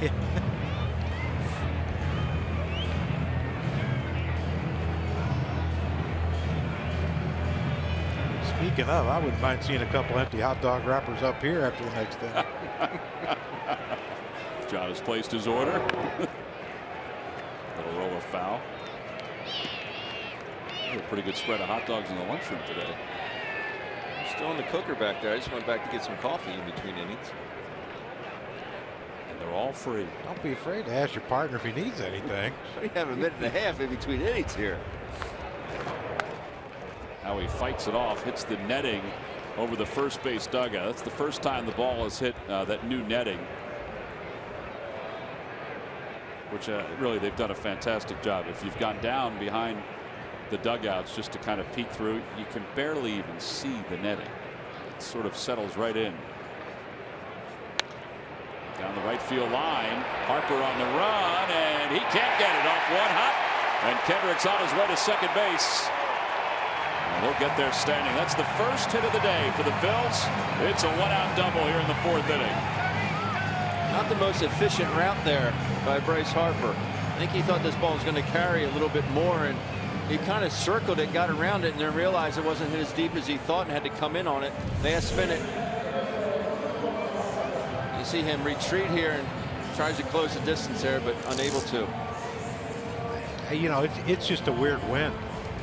You know, it's blowing out the left, or blowing out. It looks like it's blowing out the right, but I mean, that ball looked like, I mean, he hit it good, but it looked like he kind of knocked it down a little bit near the end. I remember talking to Raul Ibanez about the wind in September here at Citizens Bank Park, and he said it is very deceiving. You know, sometimes you look at the flags, but really on the field it's swirling more than it's pulling from one side to the other. And Odubel hits one the opposite way. That's in for a base hit. Kendrick will hold up at third, and the Phils have runners on first and third with one out. Like to see that, using the left side of the field. Good swing here by Odubel.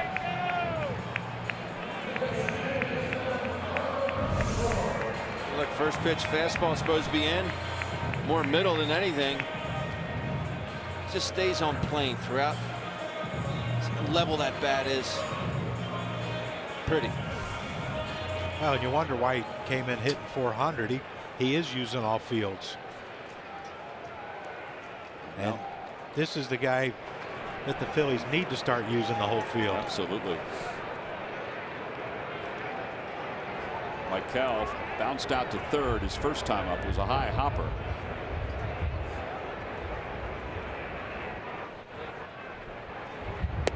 A little out front. I think Scherzer recognized it.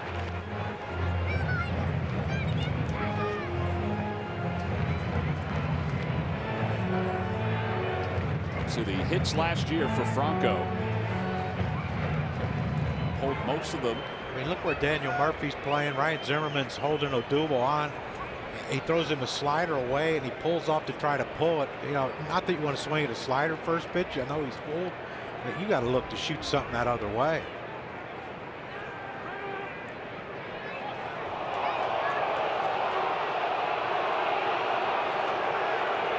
Fans seem to be upset about it, but it was Franco who called for the time.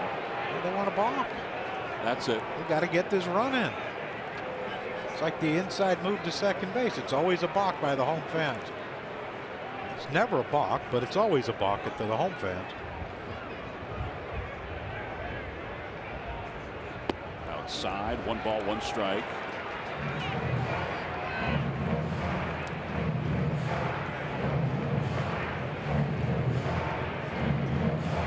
I think Scherzer's very good at reading hitters, and if he's reading the approach by Maikel Franco right here, you know, he would be not very smart to throw one middle in right now. I mean, he thinks if he throws one away, he can get a rollover grounder to the left side of the infield, possibly turn a double play.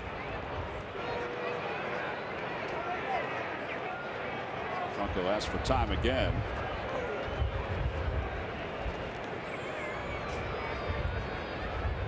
Keep the train moving here.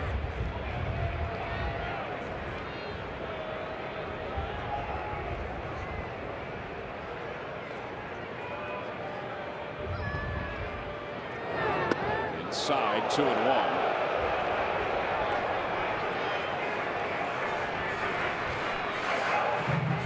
Franco above the National League average and getting a runner home from third with less than 2 outs a season ago.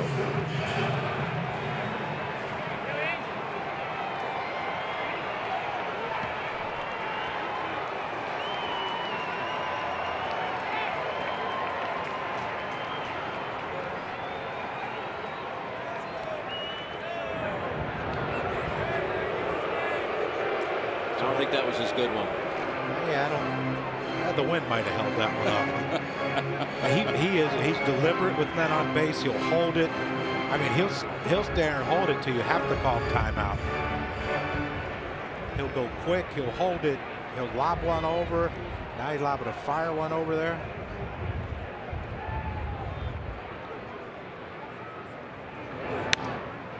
Owens blooped down the right field line and foul. And it's 2-2.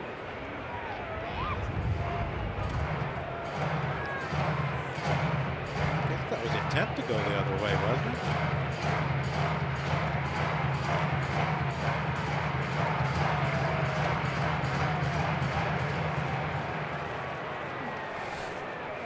Much like his first swing in his first at bat, where he actually shattered his bat on a foul ball down the right field line. Just put it in play here. Find a way.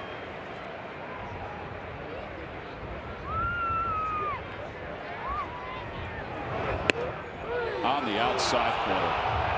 A fastball that paints the black, according to Clint Fagan. There are 2 outs here in the 4th inning. Here, Max grunt on this one. Exactly where he wanted it. Yeah, maybe a hair off, but too close to take. Well, look where his front foot is. That's why it looks like it's a lot farther outside than what it is. I just don't know how you can cover the outside part of the plate. You know, when your foot is going towards the third base line. It's almost like it's physically impossible to reach that pitch. All right, now the Phils need a clutch hit with Michael Saunders up and 2 men down.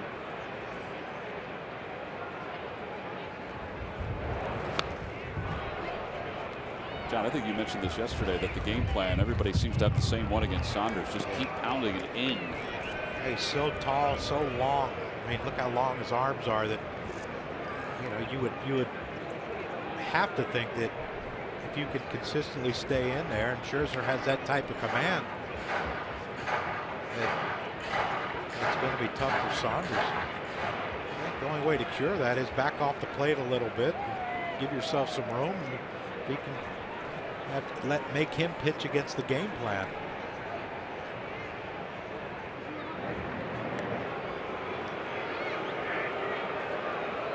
I wonder if there's a faster runner at third base when Scherzer turns and does that little toss over to first.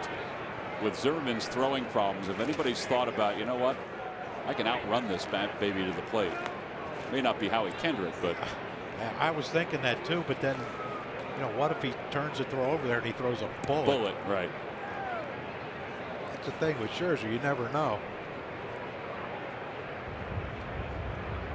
You know, Duval's got really no lead at all.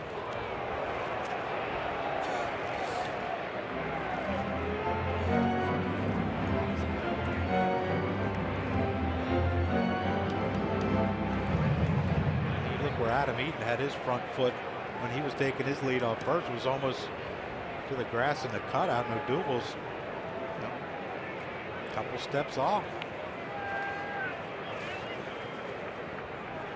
That's not a lead that says I'm running. There's a squibber back toward the mound. Trey Turner gets to it and then dives to the second base bag. And that'll wrap up the bottom of the fourth inning. So fielder's choice for Saunders. Phillies lead 2. They get a couple of hits. We've played 4 on to the 5th. Bryce Harper will lead it off for the Nationals when we return.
Sunday when the Phillies take out the Nationals at 1:35. All fans 14 and under receive that hooded sweatshirt right there. Compliments of Cavity Busters. Get your tickets now by going to Phillies.com. Phillies had a chance to score a run in their half of the fourth inning, unable to do so as they got runners on first and third, but could not push a run across the plates. And Joely Rodriguez will take over for the Phillies as we go to the top of the fifth inning. And Aaron Altair, as part of a double switch, will be in right field, so he'll bat ninth. And Rodriguez will be used as the long man here today because Morgan pitched in yesterday's game. And the pitch is low, 1 ball and no strikes. I love you, kid. Joely, a third of an inning. He made his season debut.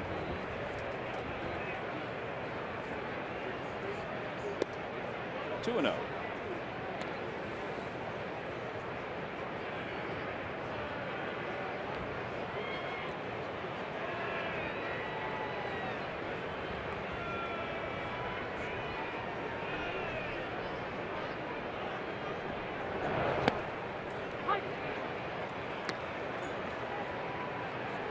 Harper is homered today. He's also struck out.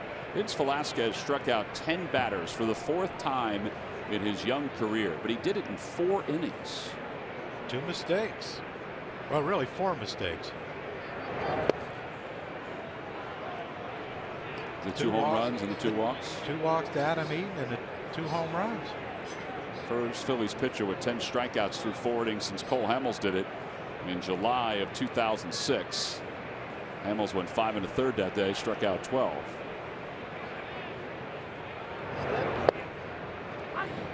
Three and 2. I know if you're Vince, you're probably thinking, you look at the overall line and probably not happy about the 4 runs, but I was very impressed with what he did today. Fastball had great life on it. I think the stuff, you talk about the stuff, he had it today. Tell you what you like too, Ben. Even though he gave up the home run on the changeup to Harper, changeup was pretty good, and they, everything I was told this spring is that's a work in progress, the changeup, and I thought he had a pretty good one today. And that one was just, he still hit off the end of the bat, was able to hit it out with this wind to right field, but if that ball is just maybe 4 to 5 inches on the outside part of the plate, it's a roll over to second. Yeah, there's ball 4, so Harper walks. 4th walk issued by the Phils today. And the leadoff batter is aboard for Daniel Murphy.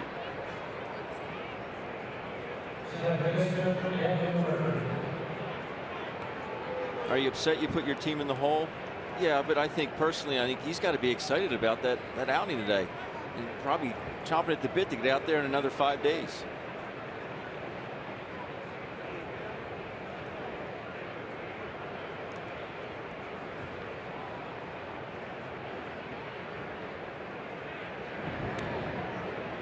Murphy is struck out today. He's also homered. He did that in the 3rd after 25 home runs last season.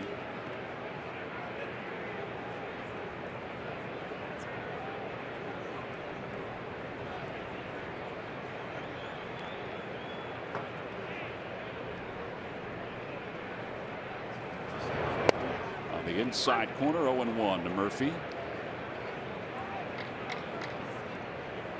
Do you guys expect him to do what he did last year coming over from the Mets? I mean, the Mets decided that, that they didn't want to move him to first base. They thought he was sort of a liability at second base. Did you? And that's why they let him go.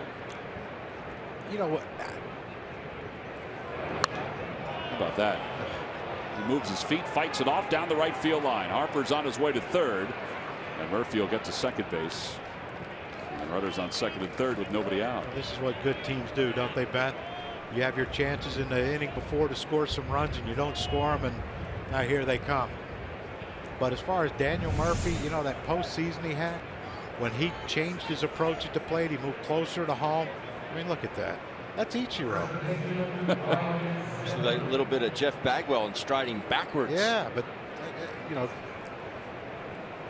Hard to be that talented. Tom, I didn't see it. I mean, I really didn't. But that postseason he had in that ballpark. Yeah. I mean, you think about it, though, it's Dodger Stadium, which isn't a fun, a good hitter's ballpark at night. And, Washington, of course, in October, I think or New York in October, that ballpark, Citi Field, even though they moved the fences in, that's still a tough place to hit at night. But he made him look pretty small. Of course, then Wrigley made look tiny too, but Zimmerman takes a fastball and it's 0-1. The infield is in halfway up the middle. Can't let this get any more than 4. No. But you got to be careful that a base hit doesn't drive in 2. I mean, the only hope you have is that you understand that even though Washington has some good arms in their bullpen has struggled this year. Sure has. And that's your hope. But if Harper and Murphy score, 6 is a lot to ask.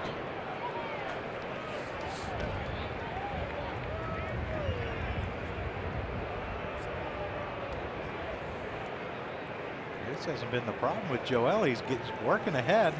He just can't finish.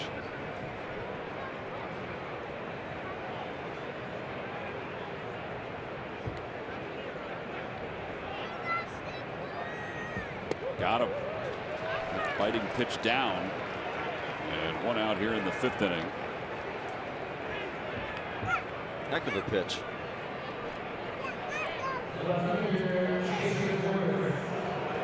Slider down and in. Get ahead, put him away. Do you walk Worth here despite the 2 strikeouts? Yeah, I mean, Rondon hasn't had a hit all year, but just going percentages. Yeah.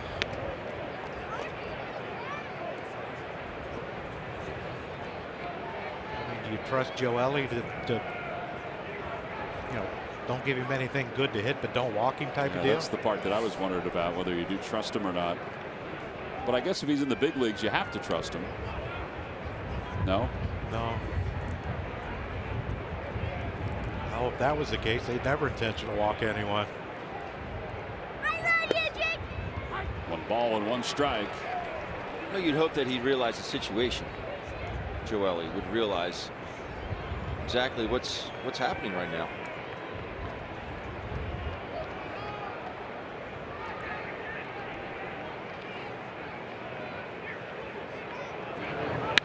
And a high fly ball deep to left field. Kendrick going back, and it is gone. A 3-run home run for Jason Worth. It's now 7-0 Nationals here on opening day.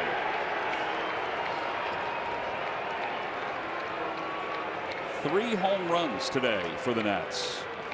And Jason Worth now with his 65th career home run here at this ballpark.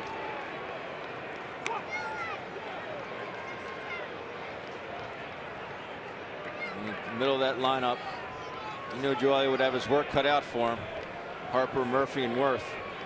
Zimmerman included in there. And that's what a veteran hitter will do for you as well. He knows the situation. He knows he most likely going to get something off speed. He gets it and doesn't miss it.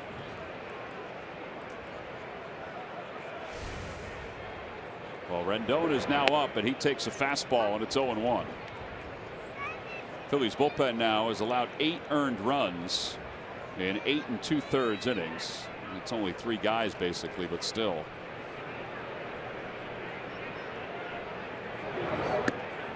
One ball, 1 strike.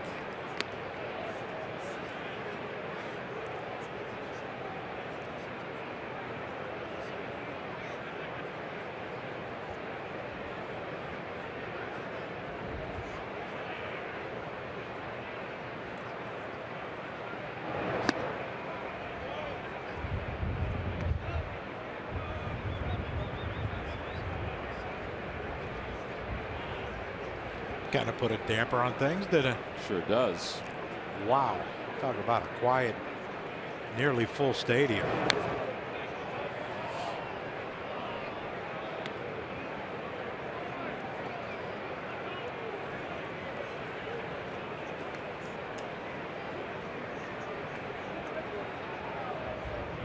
So 2 now to Rendon.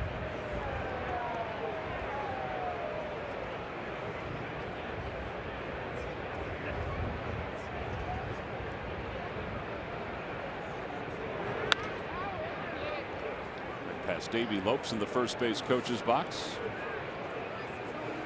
How big was he in that run that the Phillies had in the? He was huge. Seemingly every year they had the highest percentage of stolen bases, right? Absolutely. We always tell the story that most times he would say to the base runner, did you see it? And at that point he would say, if you saw it, then go, meaning, you know, what his move was to the plate. And he would just say go. I had 2 speeds, slow and stop, but when he was our first base coach in San Diego, I used to love just listening to what he would talk to the base stealers and how he would read pitchers and tell them things to look for. He never told you to go? No, he did not. But it was, you know, I find it intriguing. Anytime the ice cream vendors out on the field. Gotta pull him back. But anytime you can come up with different situations and things to look for in baseball, I'm all for learning. You never learn enough in this game, and what Davey could teach these guys, it was incredible. Just incredible. Rendon again fouls it. Obviously couldn't do anything that he was talking about, but it was fun to listen to him talk. Did you ever get anxious at first base saying, oh man, he's going to tell me to go here? No. Really? No.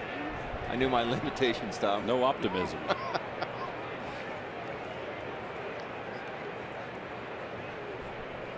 This will be the 8th pitch of this at bat to Rendon.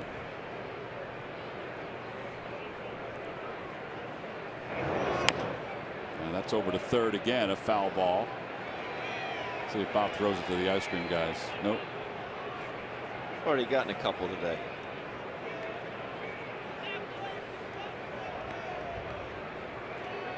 Next should be us next year. All white. All white. Think how. Do not give Jeff Halkman any ideas. He doesn't listen to us anyway.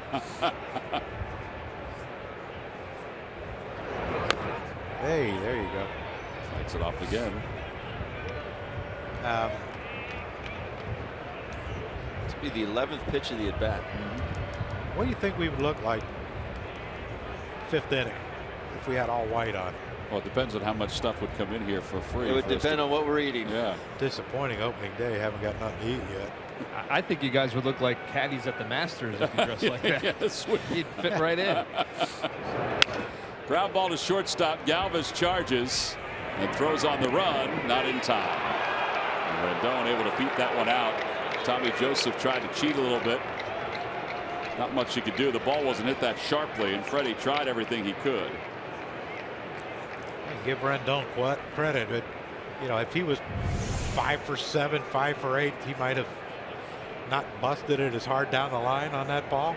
Might not got a good jump out of the box, but he's definitely safe for his first hit of the year, huh? Beat it out. He's now 1 for 10.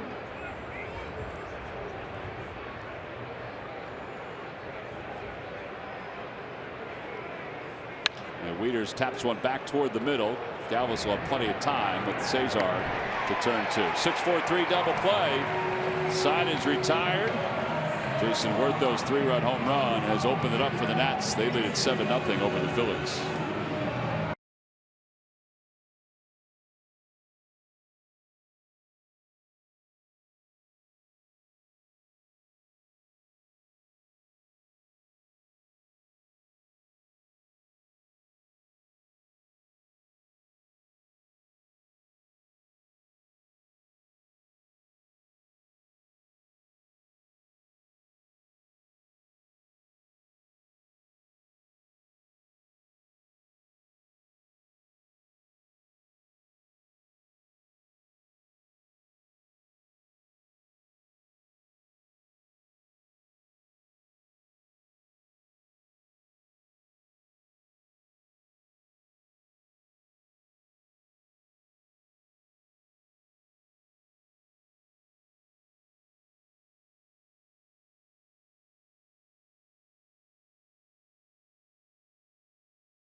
Bank minor league report. Citizens Bank, the official bank of the Phillies. Visit citizensbank.com. Well, the Threshers defeated Dunedin 3-1. They had a little bit of an advantage, though, because Zach Eflin was making a rehab start. He went 5 innings, allowed just 1 hit. That's a great sign. Mickey Moniak for the Blue Claws went 2 for 5 with 2 runs scored as they defeated Kannapolis 7-5. Lehigh Valley and Reading were both postponed yesterday. Lehigh Valley will start today. And Reading is up in Portland taking on the Sea Dogs today. That's nice for Moniak to get a couple hits right out of the chute. Yeah, get that out of the way. Those his first professional hits, or did he play last year? Played last year, but in the Gulf Coast League, yeah. So he went to the Gulf Coast League. Where'd you go? Walla Walla, Washington. You went to Walla Walla, Washington. Then you went to Idaho Falls. Idaho Falls. Sprawling metropolis. That was Walla Walla, Washington. Was that a sprawling metropolis? Walla Walla, sweet onions. It was Not a big place. I guess not. But well, that's what Scherzer's done today. 56 pitches. The Phillies pitchers 121. That's why you see one of them's the best in the game, and the other starters trying to become one of the best in the game. Pop up to third. Rendon battling the wind, makes the catch. There's one out here in the fifth.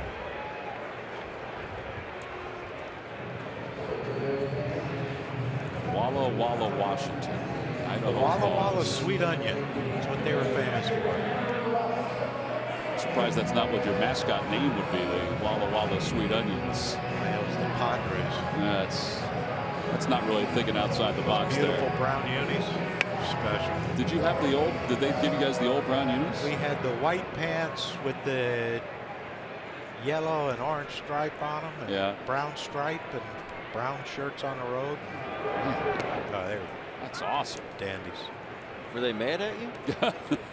Well, you know, sometimes we just wore what the big league hand-me-downs were. Absolutely.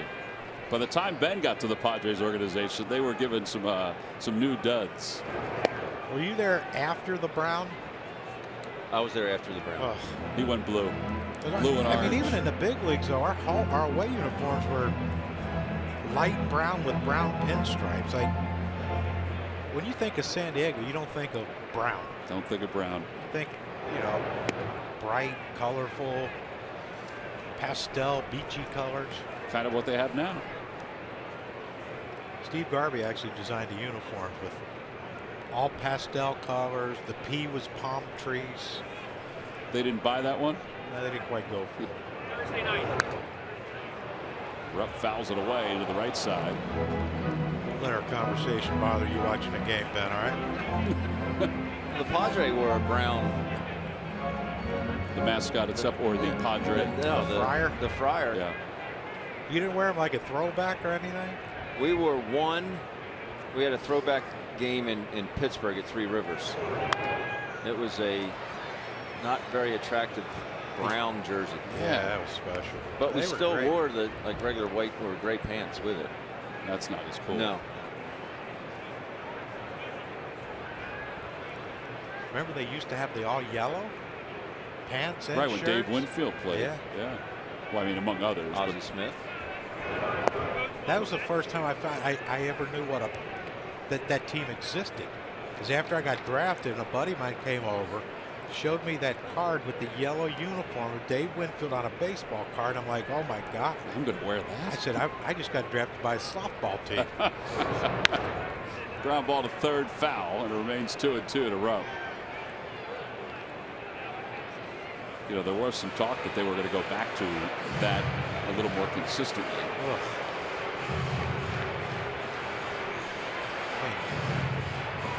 But of all the colors, you could make a uniform. Brown? You know, when the owner, the original owner, Right. yeah, who owned McDonald's, I mean, he basically was going after that same kind of color. Oh, Rupp boy. was down Cameron, looking on strikes. Cameron ain't gonna be happy here. 2 outs. Scherzer's only allowed the 2 hits today. Let's take a peek at this last pitch with our pitch tracks. Boy, he's dotting it right on that edge.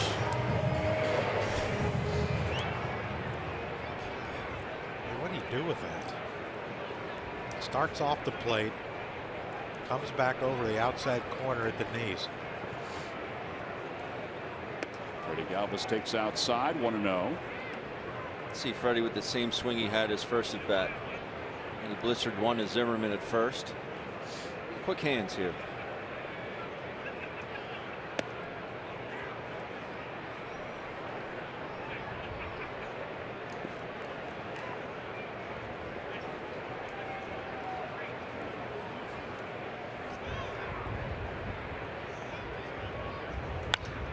Fly ball center field.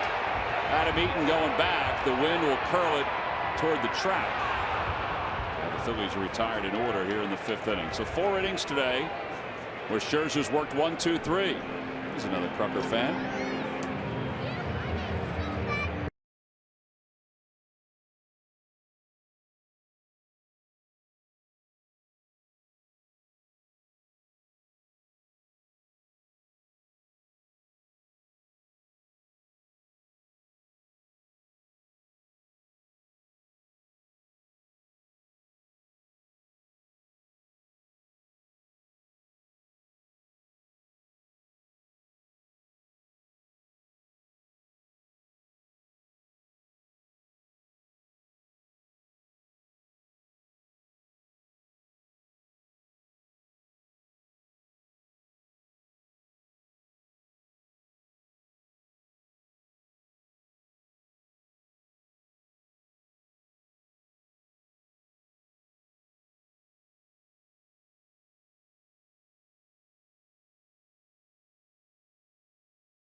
of the week is coming off a very impressive 2016 season. Odubel Herrera was the Phillies' leader in hits with a career-high 167. Plus, he ranked among the NL best in games, infield hits, singles, and 4-hit games. He became the first Philly with 15 homers and 25 infield hits since Chase Utley did so in 2006. El Torito was bullish from the start. He was named to his first All-Star team. The Phillies rewarded him with a 5-year contract. And it's brought to you by Independence Blue Cross. Live fearless. Well, we move to the top of the 6th inning. The Phillies trail at 7-0. And Joely Rodriguez back on to work. And he will face Max Scherzer. Scherzer was perfect through 3 innings today. Actually, it was 3 1/3 that he was perfect. And his team has staked him to a comfortable 7-run lead as he went around on that pitch. Vince Velasquez lasted 4 innings. Velasquez struck out 10 in those 4, walked 3.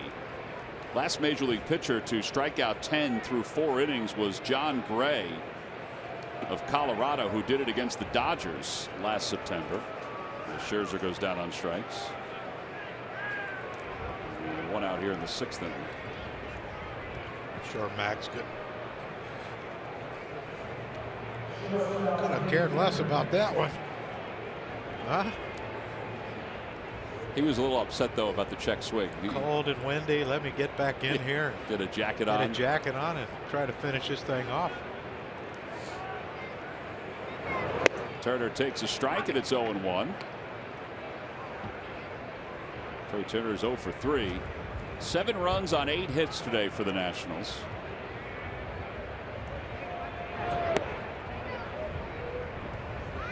You know, at this point, the way Scherzer's throwing, even though he's probably still a little behind the other starters because of that injured knuckle,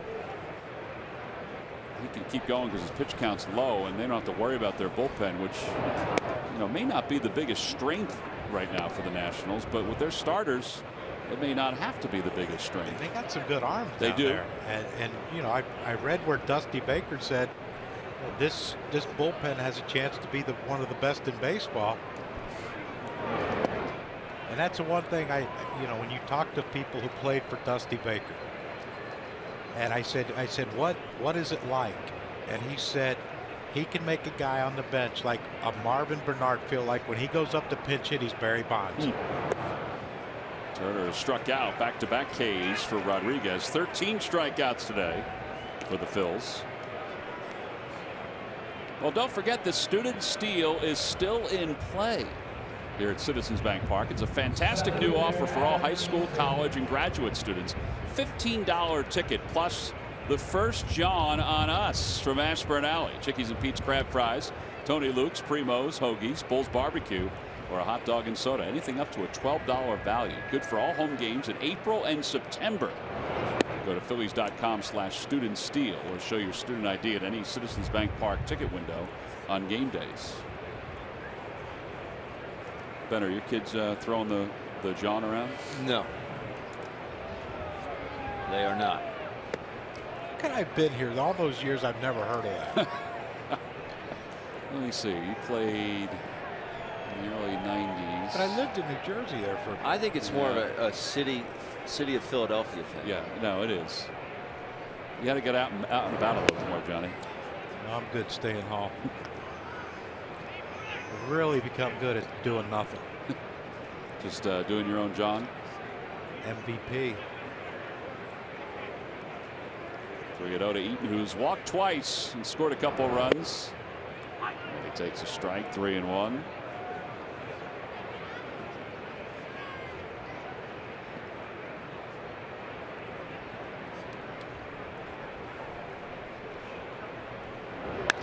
Back toward the middle, and that'll sneak into center field, a base hit. So a 2-out single. I mean, you wonder if at some point if Trey Turner continues to struggle, Adam Eaton doesn't move into that leadoff spot.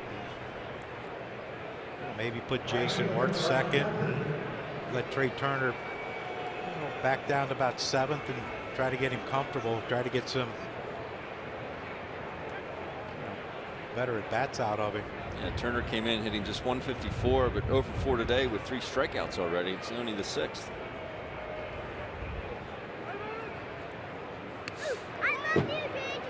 Joely Rodriguez just kept that one going after the late time was called.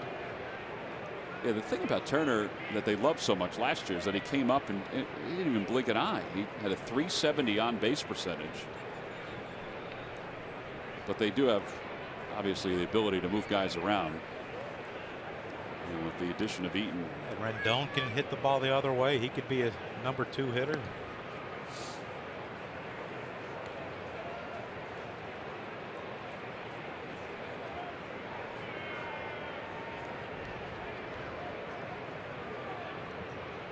Harper is ahead, 1 ball, no strikes.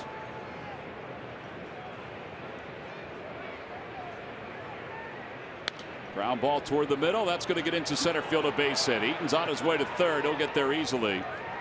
And Harper's been on base 3 times this afternoon. Well, they had him played to pull on the right side, so that left that center part of the field wide open.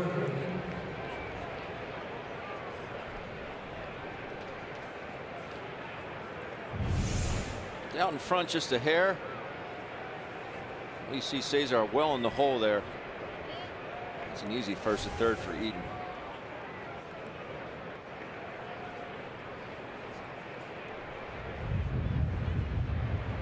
Now Daniel Murphy. It doesn't get any easier. Murphy's already 2 for 3 today.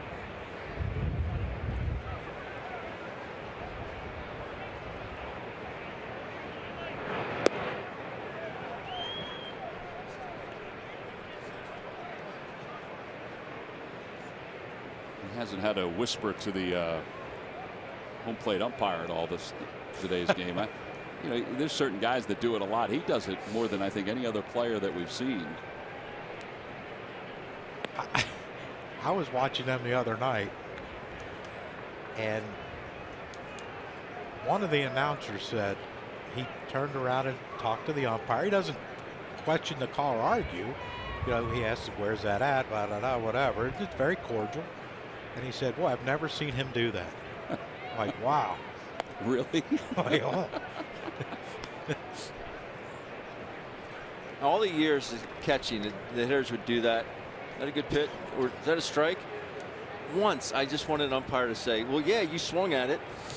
Just once. I want the catcher to say it.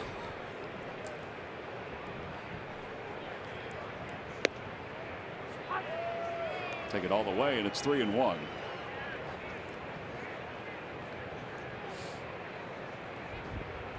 Ryan Zimmerman waits on deck.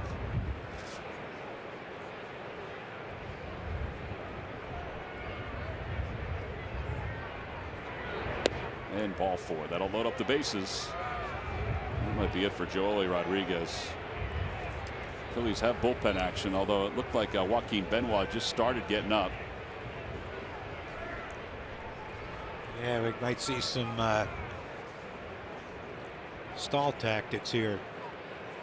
Cameron comes out and talks some of the infielders, Freddie and Franco, and when Cameron gets back, you might see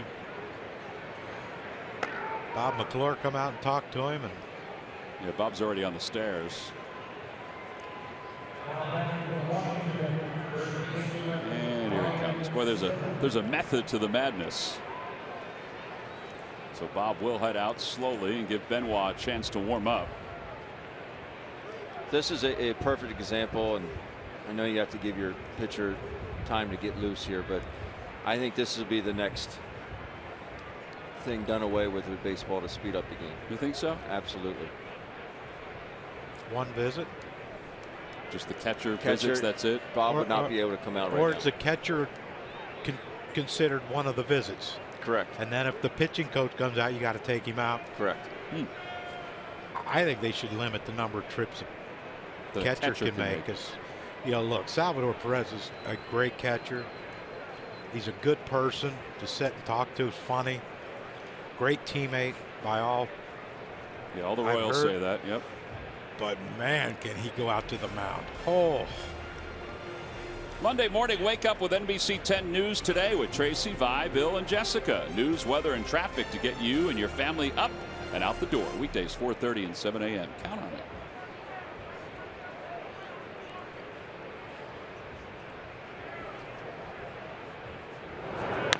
Little tapper back toward the mound. Rodriguez has got it. And the inning is over.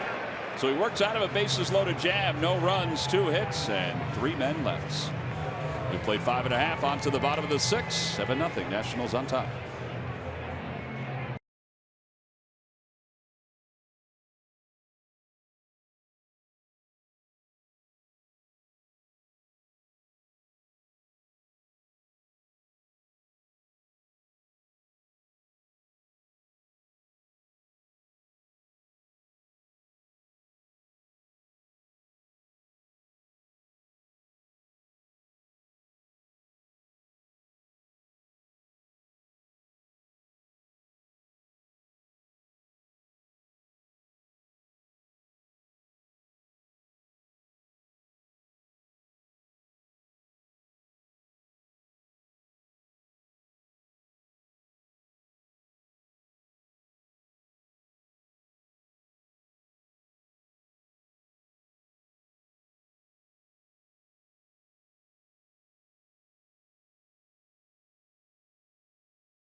Phillies baseball is brought to you by your Delaware Valley Honda dealers. Hurry to your local Del Val Honda dealer or visit DelValHondaDealers.com.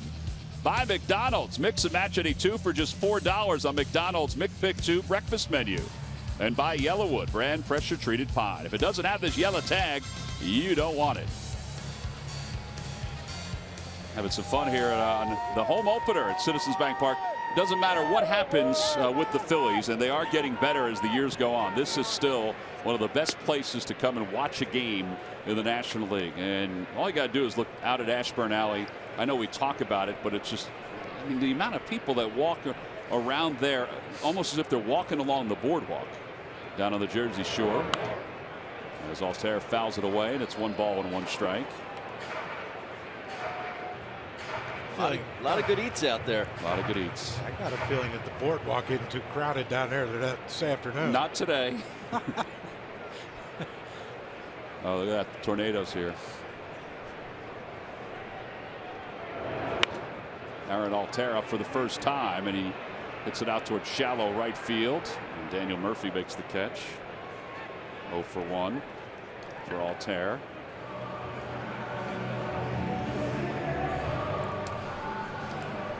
You met the Galapagos gang, Johnny? The Galapagos gang? That's Iggy the iguana. That's all part of the new friend group that the Fanatic has. Remember the Superstars? You know, like the Ken Giraffe Jr. and those Clammy Sosa, those blow up. You don't know what we're talking about. Shark McGuire. All the games you've done over the years, you have never seen the Superstars? No. Nope. All right. Well, I've never heard of it. That is part of the family that the Fanatic has brought in from the Galapagos Island. I might have been there. Yeah. 1 ball and 1 strike to Cesar. Is that off the coast of Florida? I think it might be a little farther away. Mars? Sometimes I think yes. That ball is smoked out towards center field over the head of Eaton off the base of the wall. And Cesar will pull into second base with a 1-out double. Just the 3rd hit allowed today by Scherzer. And the Phillies have a runner in scoring position. But the 2nd hard hit ball today by Cesar leads off the game with a bullet to Murphy. Unfortunately, was out, but really good swing there. Stays on it, drives it to center. Good looking swing. Ball gets over the head of Eaton. Easy double for Cesar with his speed.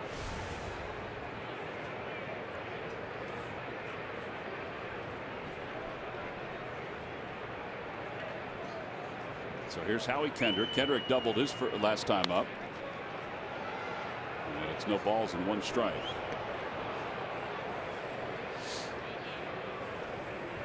There has been better swings. Freddie ended the 5th inning with a hard hit ball to center that Eaton ran back and caught.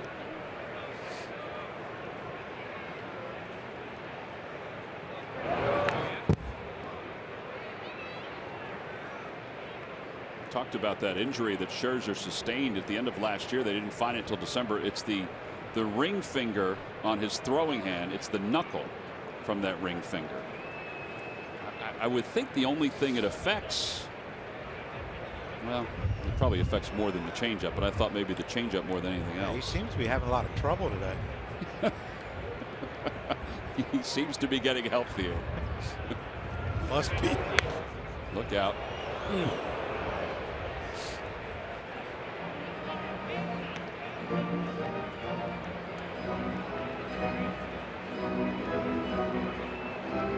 0-2 to Kendrick. Yeah, he must be getting better. As the game goes on, either that or he can't feel it because he's a little chilly out there. Numb.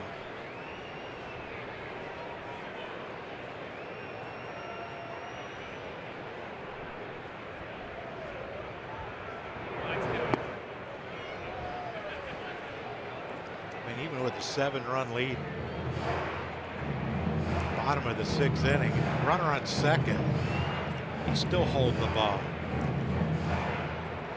Leaves nothing to chance, does he? Yeah, we don't like that about him.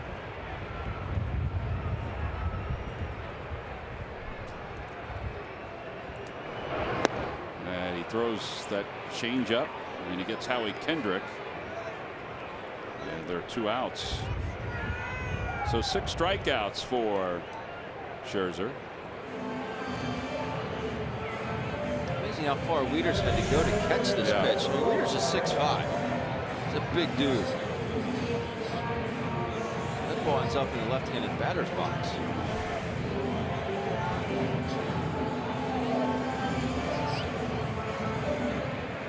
Well, Odubel Herrera now up with a runner at second base.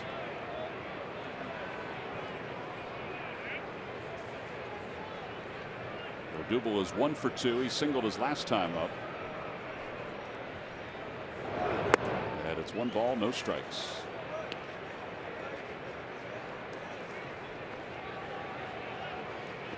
What, Odubel's in no hurry, is he? He is on his own game plan, own time.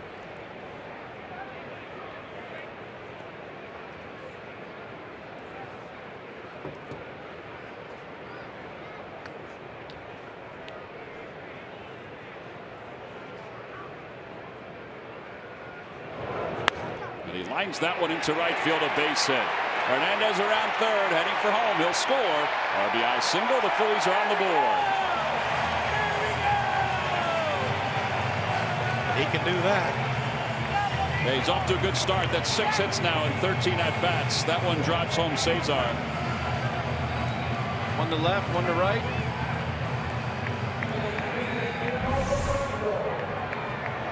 It's amazing you could have that much movement and still find a way to get a barrel to a ball. He is something.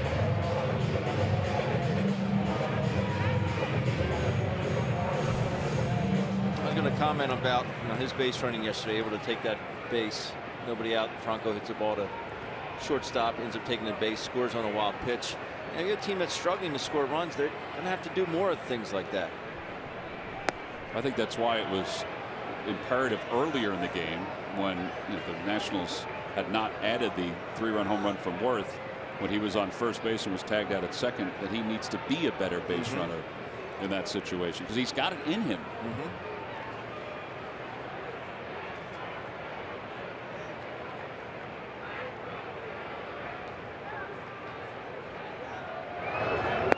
Check swing, 1 ball, 1 strike to Franco. When I'm coaching kids, whether I try to tell him, make him throw it to first base if you're on first. Make him throw it to first, especially with 2 outs.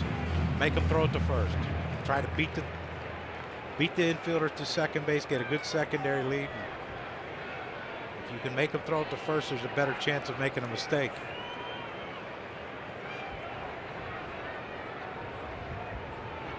Swing and a miss, 1-2. Yeah, my thought would be, I don't know if you guys agree with this, when you have his athleticism and speed, then you want to be, I don't want to say overly aggressive, but lean toward that more than conservative when you're on the base paths. Put the pressure on the defense. Yeah.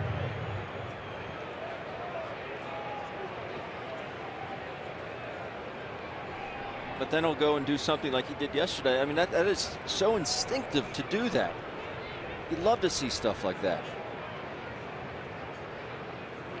That one's pulled toward the hole right at Trey Turner. And that'll do it for the Phillies here in the 6th inning. They do get a run on the RBI single by Odubel Herrera. They leave 1.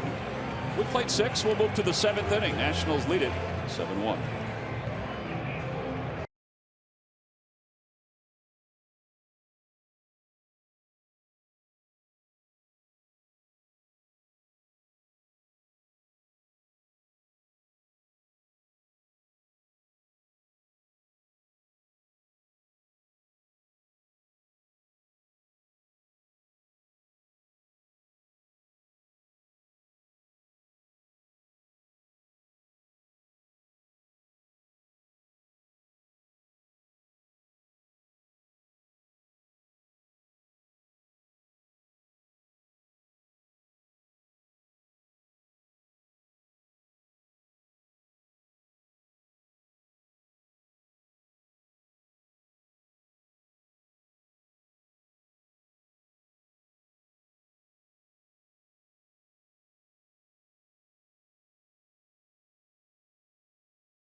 Well, it's a tough day to catch your foul balls if you're the fans out there, if you don't have any gloves on. Time now for our Delaware Valley Honda Dealers game summary. 2 runs in the first on a 2-run home run by Harper, 2 runs in the third on a 2-run home run by Daniel Murphy, and 3 in the 5th on a 3-run home run by Jason Worth. That's the scoring for the Nationals. Velasquez had some electric stuff today, 10 strikeouts over 4, but the number at the bottom right, 94 pitches. That was his big issue, just running some deep counts. Besides Trey Turner, a very, very veteran-laden lineup by the Washington Nationals, they understand that their strike zone better than younger players, and that's why the pitch count for Velasquez was so high. But there were some positives to take out of what he did today, without wasn't there? question. There's Joaquin Benoit. And Jason Worth has asked the second base umpire, James Hoy, to move. He does that all the time.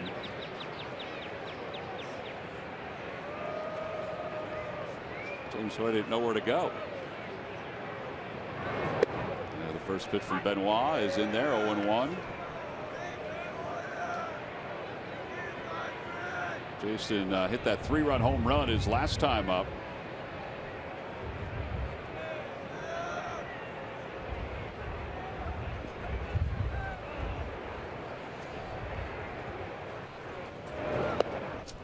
I have to say, over the years, we saw Jason play a lot, but with the Nationals these last few years, he has the ability to hunt out an off-speed pitch better than many hitters in the National League.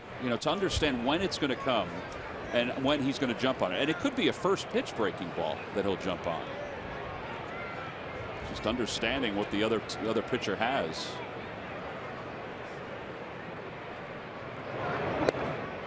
And a strike 3 call. I mean, you see the strikeouts against him. You know, Velasquez fastballs. Joely throws him a breaking ball. First pitch, he hits it for a homer. Maybe, you know, he's at the point in his career where he can't hit a good fastball anymore.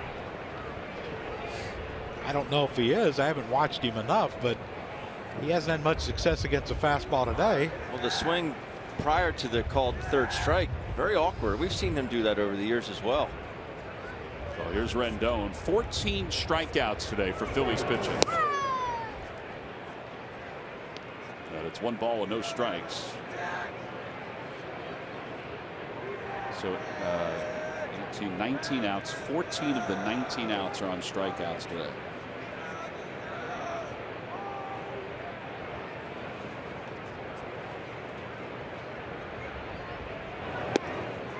Just off the outer edge, 2-0.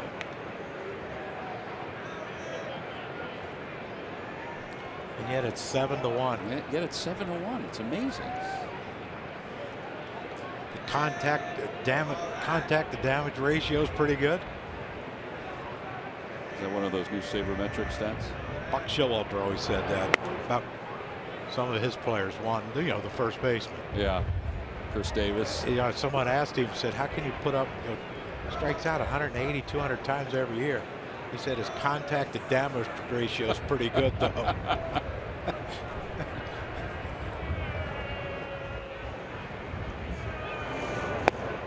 All 4. He walked him on 4 pitches. Well, that's the other thing, too. It's 14 strikeouts, but it's 6 walks and 10 hits. It's a lot of base runners. Yeah, Matt Wieters is coming up.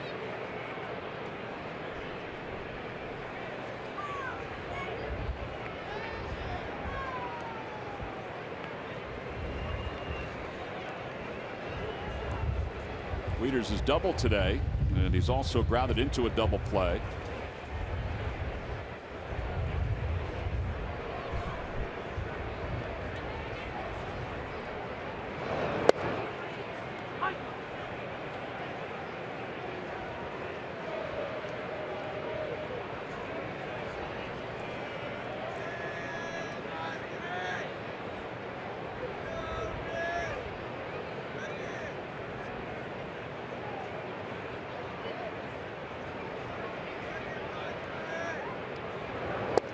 Boy, that's a heck of a piece of concentration there with that bag rolling in front of them. That's a better move by Benoit, though. He waited for that thing to get directly between him and home plate. Smiley face. So. It's all good. You know how good hitter I was, John. I'd have swung at the bag. You know how dumb I was. I'd probably ran out there to get it without calling time.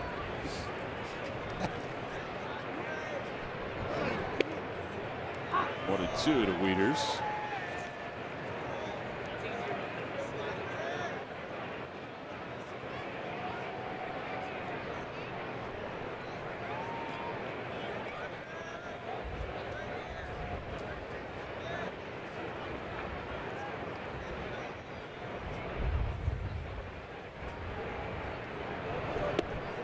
Tried an off-speed pitch again, and it evens it up at 2-2.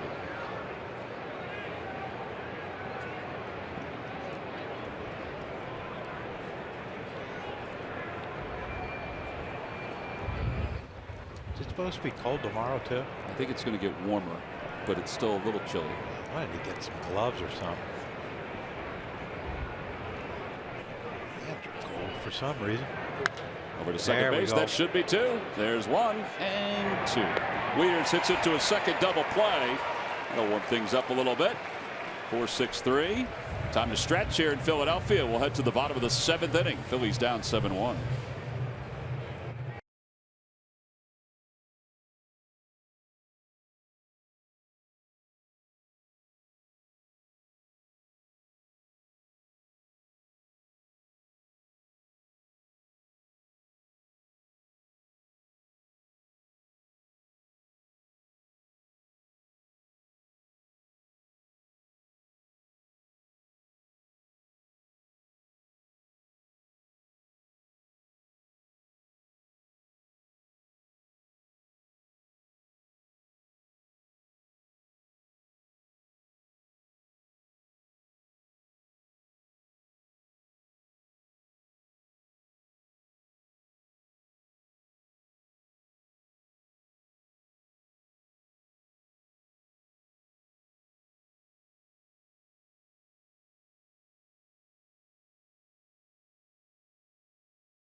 Bless America. Rebecca and Jerry's from the Walnut Street Theater singing today's God Bless America. Time now for our GMC Precision Plays of the game. Couple double play balls today, but Max Scherzer has been on top of his game for the Nationals. Yeah, he pretty much had everything working from the get-go in this game. Fastball was exploding, hitting locations down and away. Swings and misses with the off-speed stuff. Just a typical dominating performance by Max Scherzer. And he is still out there. You know, we talked during the outset, well, would he have a certain pitch count? He honestly doesn't really need one right now because he's got a 7-1 lead and he's, you know, pitching to contact. But his pitch count is not that high at this point going into the bottom of the 7th. Yeah, not a ton of high leverage pitches either. No. I mean, the last inning's probably the only leverage he had. Well, the last couple innings we've had men on base, but other than that, it's been pretty smooth. Well, there's the Nationals won 95 games last year.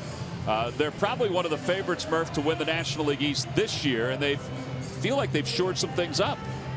Yeah, 95 wins, you're right, Tom. A year ago, certainly a terrific season, but it ends in the postseason once again for the Washington Nationals against the Los Angeles Dodgers. So, like many teams do in the offseason, they tweak, they do some things to the 25-man roster, to the 40-man roster. Some guys are gone, some guys have come. Joe Blanton and Adam Eaton, who we've seen today, are newcomers. Adam Lind and Romero and Wieters as well behind the plate. But some big names also out of here from Washington. Espinosa, you guys talked about. Melanson, Wilson Ramos, of course. He goes to Tampa Bay.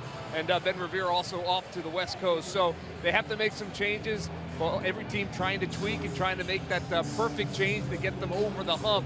Certainly the Nationals have had success in the regular season over the last couple of years, but not a whole lot of postseason success. Or hoping that those changes they made this year will carry them over, guys. Yeah, I actually thought that they would try to keep Melanson as best they could because, you know, they don't have a season closer. Trinan, the ball moves all over the place for Trinan. I mean, he's got some good stuff. Here's Brock Stassi, who will pinch hit for Joaquin Benoit.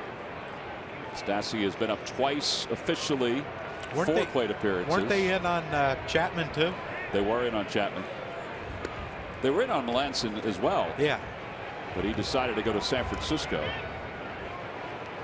which isn't a bad decision on his part. 2-0 to Stassi. And 3 balls and no strikes. Mentioned Stassi's already walked twice. Once as a pinch hitter. Told him we were joking about his dad yesterday. His dad went out to get the hot dog when he made that play. And he said, yeah, it kind of sounds like him. And he draws a walk. His family is here to watch. Just as Andrew Knapp's family is here to watch this homestand, or at least the opening series.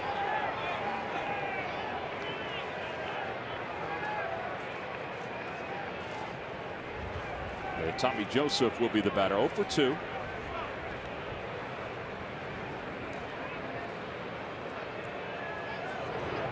Inside, 1-0.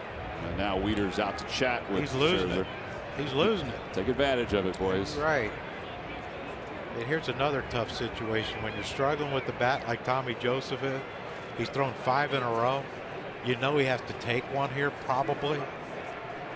Scherzer's probably going to throw at 91, 92, right down the middle.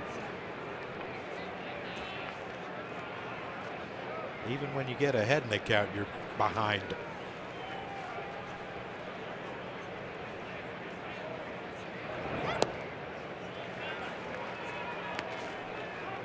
You let him go here, Ben? Absolutely. 2-0, 6 balls in a row. Absolutely. This is how strong Scherzer is. Look how much better he gets in the latter portions of games. Inside 3-0. Do you let him go here? No.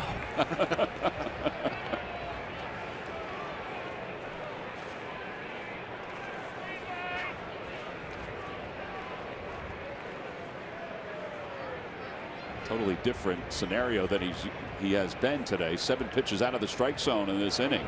And there's ball 4, so 8 straight out of the strike zone. And that'll put runners on first and second. Nobody is up in the Nationals bullpen. Mike Maddox will head out to talk to Scherzer. Someone's up now, stirring. Yep, there is some movement. It is Trinan, who was up for a moment. He just was going to get some rosin on the mound. They're actually going to get a left-hander up, Sammy Solis.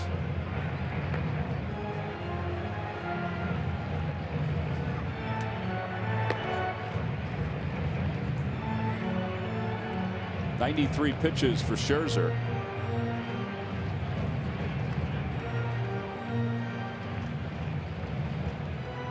Last year he threw 228 1/3 innings. He had 284 strikeouts. It's pretty good, huh? Sure is. How about he's had 9 games during his career where he has had a no-hitter through 6. 9 games during his career with no-hitter through 6. Man. With the Washington Nationals. That doesn't even include Detroit or Arizona. Not that he was given a whole lot of opportunity to have it with Arizona.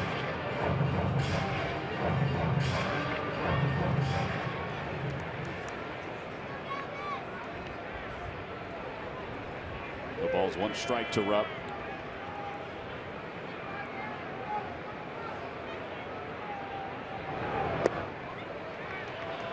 Cam is 0 for 2 with 2 strikeouts today. You talk about strikeouts. 200. What did you say? 284. 284 and 228 1/3. Randy Johnson's streak from '99 through 2002. 364, 347, 372, 334. That's a different planet. That's a joke.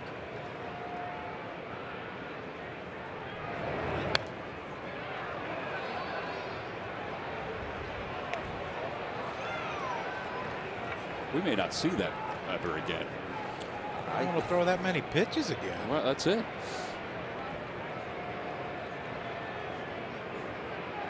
Innings pitched through that span: 271, 248, 249, 260. You just won't see it. We won't even see 249 that often. Amazing. 1-2 pitch coming to Rupp. That one gets by the catcher. Wieters. He'll throw to third, and Stassi is out at third base. John Vukovich used to say that was his biggest fear as a third base coach, particularly with some of the new ballparks where it's perfectly formed in some spots. Not that he has anything to do with this, but perfectly formed in some spots where it hits the wall and just shoots right on back. And this is an excellent throw. Not a ton on it, but right on the money to get Stassi at third base. If you're a base runner, how do you not go? I mean, you have to go. You have to. That's just not going to happen that often, where it's going to come right back to the catcher. But I remember John Vukovich saying that, with some of the newer ballparks, as Rupp strikes out for the 3rd time today.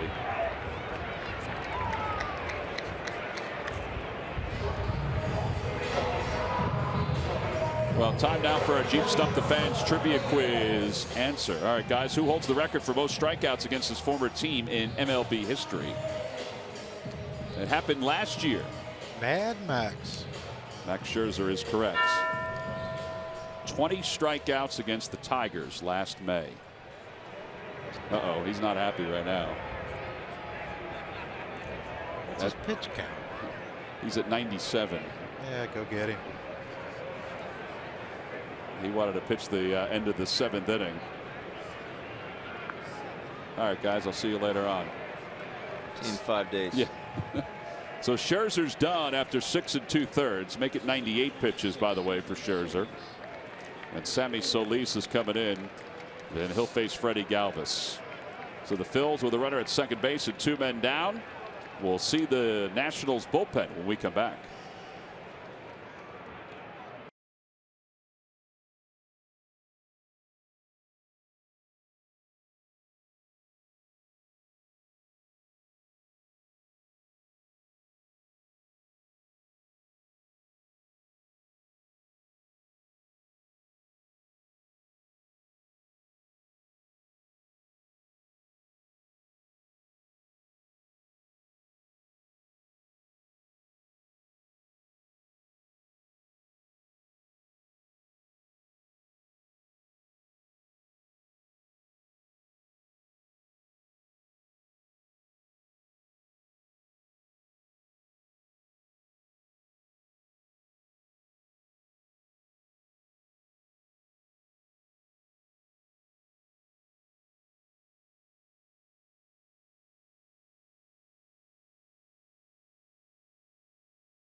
Well, back here at Citizens Bank Park, Max Scherzer was not happy when he saw Dusty Baker strolling out to the mound, but he's in a little better mood now as he's back in the dugout. He's got a 6-run lead. I mean, that's a heck of a line for your first outing of the year. The national starters in the first 4 games are averaging 6 innings per outing. So he's coming off a Cy Young performance. And if you look at his 2 Cy Young wins, one in the American League, one in the National League, there's a lot of similarities to those seasons. Yeah, he won a lot and didn't lose many. Well, that's a perfect way of putting it. There's Galvis to face Sammy Solis at a fastball. It's 0-1.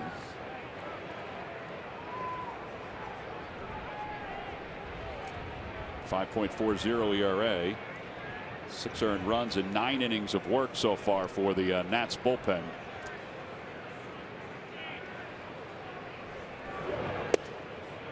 Inside, 1-1.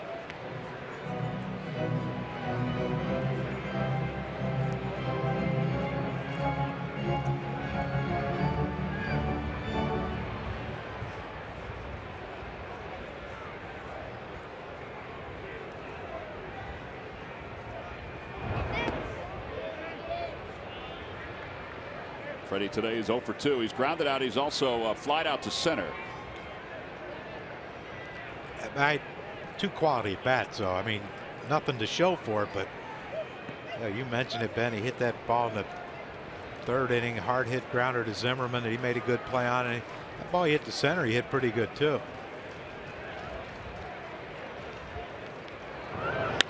That one's out toward left center field. Worth is on the run. He's not going to get it. That'll drive home a run. Galvis will pull into second base on RBI double. It's a 7-2 ball game. Don't give away at bats, boys. Probably the exact reason Max Scherzer did not want to come out of that ball game. That's my runner on second base. Let me find a way to keep him stranded there, but good swing by Freddie. Really good swing, elevates the baseball. Ball gets down left center gap. Good short swing again. Love to see that. He's had a lot of those this year, and that's, you know, when I talked to in spring training to some of the coaches, they said that's the thing that they are trying to talk him out of, was that overswing where he's trying to hit home runs, just line drives, and he's thrown together some pretty good at bats this year. And look at the discipline. So the 1-1 count is a check swing and a ball in the dirt. He doesn't go. So that's a huge difference between going 1-2 or going 2-1. Right. Then it's his count. Solis does throw a changeup, but it's elevated. He wants to make sure he throws a strike and doesn't go 3-1. Nice job there by Freddie.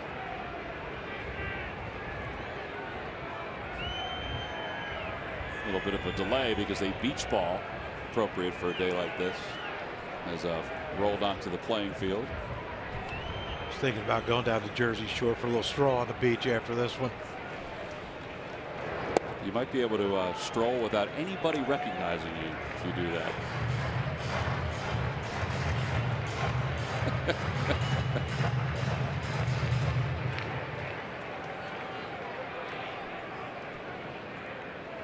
Ball and no strikes to Aaron Altair. 1-1.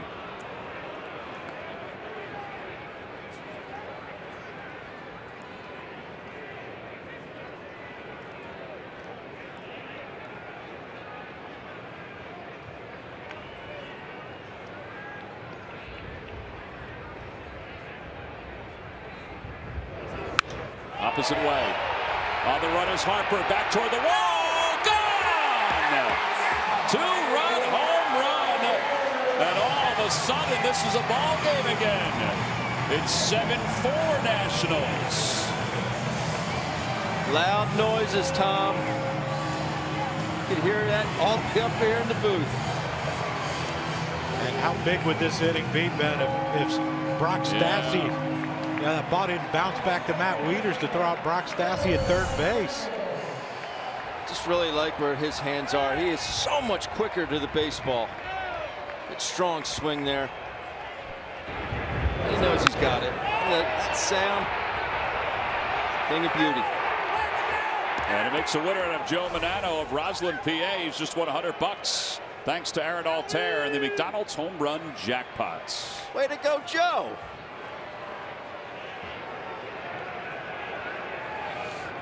Well, Murph, we've talked about this Nationals bullpen. The team's off to a decent start. The bullpen, not so much. Yeah, this is a trend that Dusty Baker and his coaching staff certainly does not want to see. They have struggled from a bullpen standpoint in their first 3 games. You look at the numbers, 9 innings pitched, 13 hits, 6 runs allowed. 6 runs allowed in those 9 innings of bullpen work with walks and home runs. 2 home runs. Add Aaron Altair's in there. 3rd home run for the Nationals bullpen very early in this season. You know, John, you mentioned earlier Dusty's comments about his bullpen, about how he believes they could be one of the best bullpens in the National League, but certainly a work in progress right now, and they seem to be suffering from a little bit of lack of confidence. We'll keep on getting them before they get it back. 1 ball, 1 strike to Cesar. I mean, the unlucky break that the Phillies got with that ball bouncing back to Weeder. Right. It'd be 7-5 game right Absolutely. now. With only 1 out. Oh, no. That's bad. Golly, that's bad.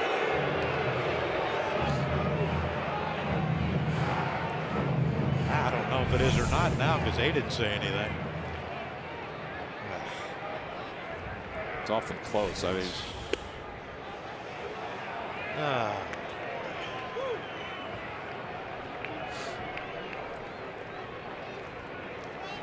double to center field his last time up. And he's down looking on strikes to finish up the 7th inning. The Phillies, though, do score 3 runs in the inning. A double by Freddie Galvis and an opposite field home run by Aaron Altair. 7-4 as we go to the 8th.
Nissan. ShopChooseNissan.com. By Jefferson Health. Call 800-JEF now or visit jefferson.edu. And by your local Chevrolet dealers. Well, unfortunately, because of the wind today, the Leapfrogs could not jump, but they were part of the pregame festivities, and they got a chance to hang out with the Fanatic doing their dugout dance in between innings here as we go to the top half of the 8th inning.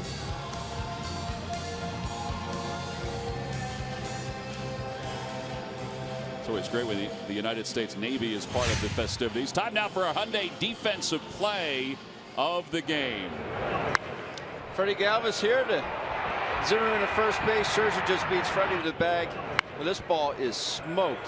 Good play all the way around, and great heads up by Max Scherzer to get over there and beat Freddie to the bag. That is your Hyundai defensive play of the game, brought to you by your local Hyundai dealers. All right, so now the Phillies will turn to Hector Neris. It's a 7-4 ball game. In this day and age in baseball, 3-run leads are nothing, particularly with the amount of time left. And the way the wind's blowing out here today, 3-run lead is really nothing. Yeah, you got to keep it right there. Yep. I mean, you can't allow the Washington Nationals to score anymore. Stephen Drew pinch hitting. Nationals actually have a 6-man bench, which at this point in the year is somewhat uncommon. Usually there's an extra bullpen piece or two. We saw the Reds. The Reds had a 4-man bench.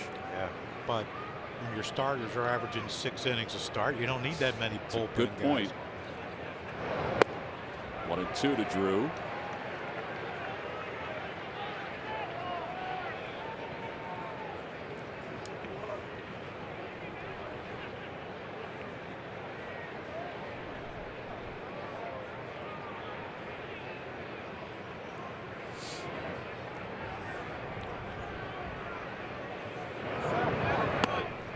Way outside, 2 balls and 2 strikes.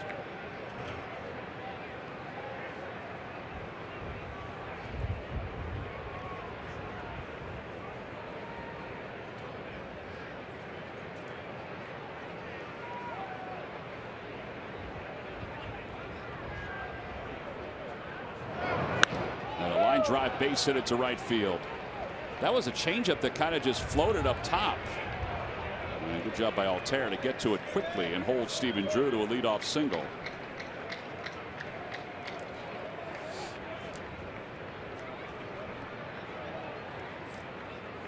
And Drew doesn't hit it real hard, but it's a splitter. The splitter before that slipped out of his hand. This one just doesn't do a whole lot. Figure Turner's bunting here. Yes. The way he's swinging it.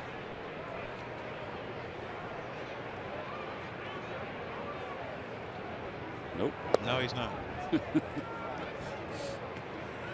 I really thought he would be. I mean, you know, I know Dusty's not a big fan of it. Because he didn't want anybody to ever tell him to do it.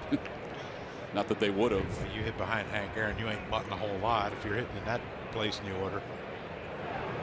Over to third base. Franco's got it. Could they go around the horn? There's one. They got to hurry in time. 5-4-3 double play. That's a good job all the way around. It was just knowing.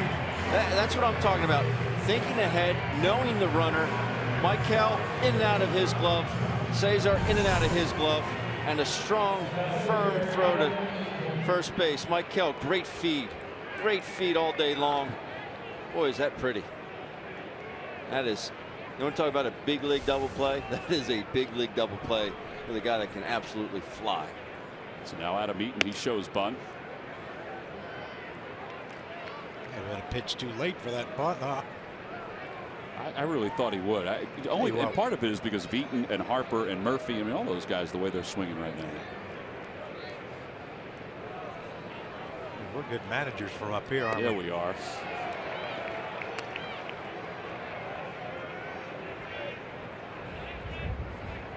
Cold is getting to Bryce a little bit. He went from no sleeves to sleeves, now to a mask. The game has gone on. Benny's gotten older. He's, what, a robust 25? Yeah. I mean, he's probably done after this year, I would imagine. How could anyone play past their 26th birthday?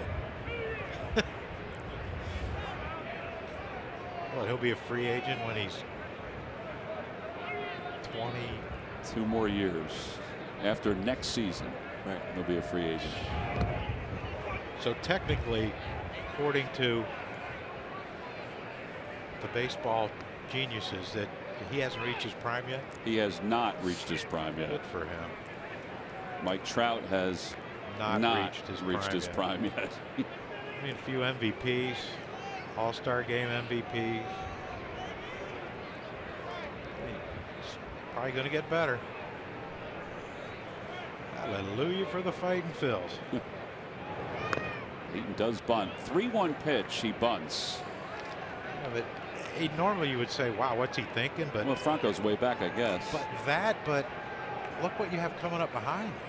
Yeah, you're just trying to get on. Yeah. And you're left-handed and the wind is howling out to right.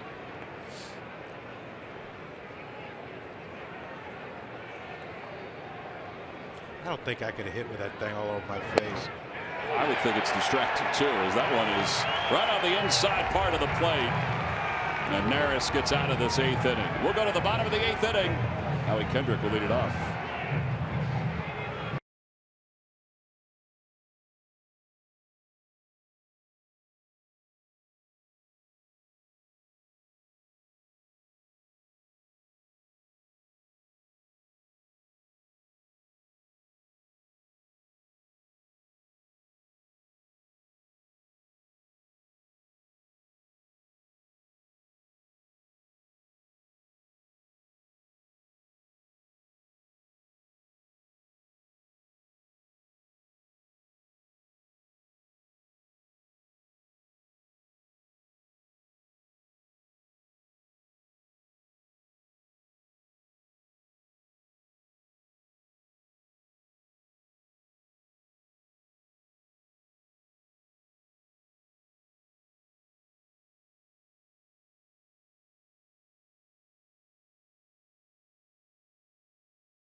Wednesday, when the Phillies take out the New York Mets, that's a 7:05 start. All fans 15 and older coming to the ballpark will receive the At Phillies cell phone wallets.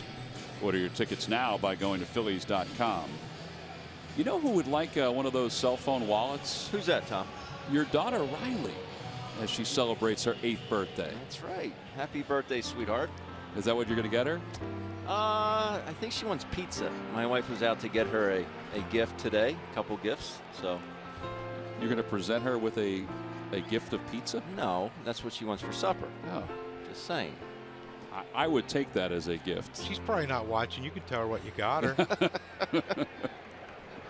Here's Eddie Romero. I had to look at my son's birthday's on the 11th, so I had to look at my thing to see if cell phone wallet. There you go. He's going to want something bigger than that. Yeah, get him a cell phone wallet. Get me that ski cap. Yeah.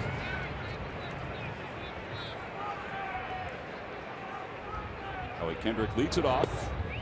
1 ball, 1 strike, and Howie not too pleased with that 1-0 call by the home plate umpire. That's who I always look at right there to the left. You get an honest assessment? Just get an honest, unobjective. Oh, my. Back toward the middle, and Turner's got it, and he won't have a play. Kendrick's aboard.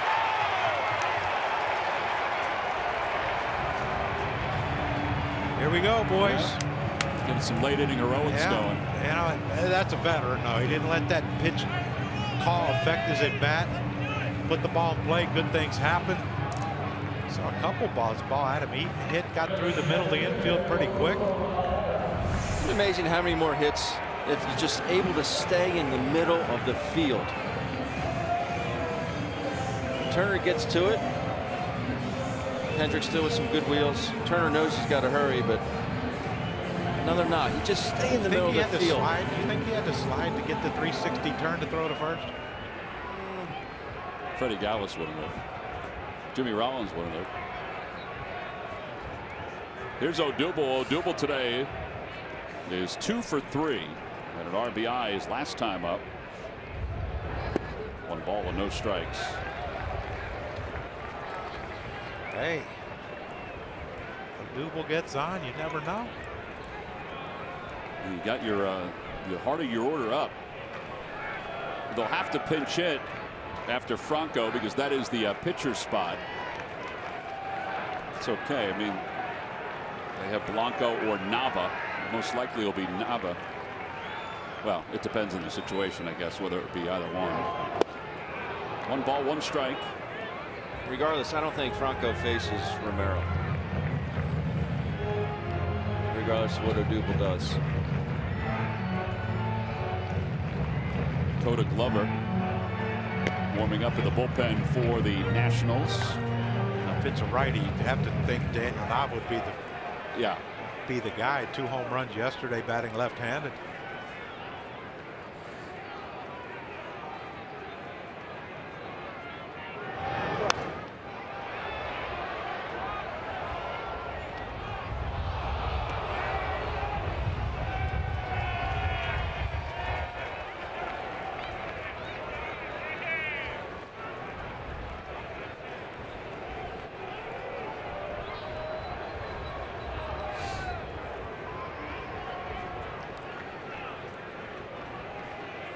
Riley did ask to come to the game today, get out of school early, but I think we made the right decision. A bit chilly. Yeah, but you could have given her one of those ski caps that John talked about, and you were all set. Pizza and a ski cap and the At Phillies wallet. 2-2. There's Nava trying to keep himself warm near the heaters. Keep his bat warm too.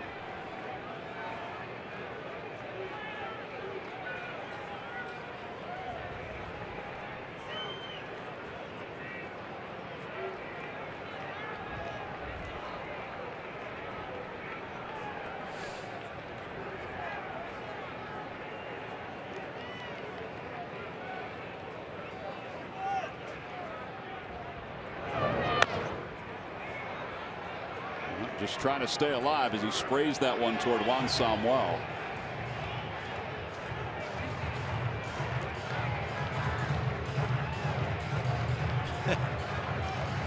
There ain't a whole lot you can do. I mean, those heaters blow out pretty good, but you know, to me, in this situation, most important thing, make sure the handle of your bat was, because that pine tar can basically freezes. And we played a game in Edmonton. I was in the Pacific Coast League. They had one of those heaters. My pine tar froze, so I put it right next to the heater.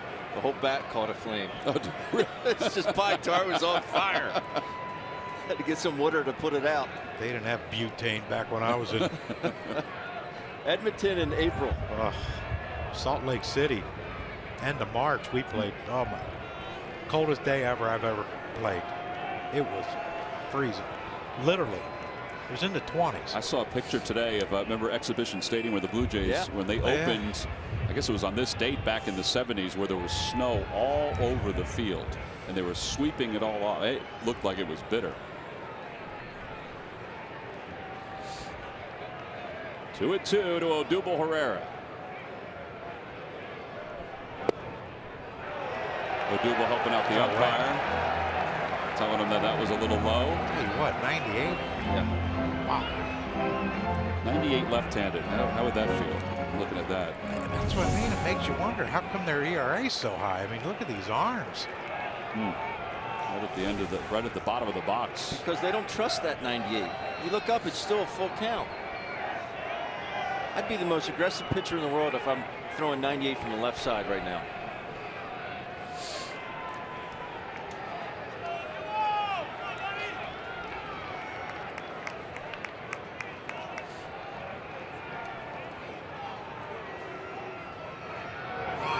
Outside ball 4, so the tying run is coming to the plate. Now we're going to get to see Daniel Nava hit left-handed. Yeah. Weeder's going to buy a little time. As we mentioned, Glover is warming up in the bullpen. And here comes Dusty Baker. So Franco looks like he will face the right-hander as he comes up with the potential tying run. And there's the call to the bullpen. So the Nats go back to their bullpen. Phillies will bring the tying run to the plate, down 7-4 when we come back.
This Monday, it's the first Hatfield Phillies Frank Dollar Dog Night of the season. Go to Phillies.com to purchase your tickets right now.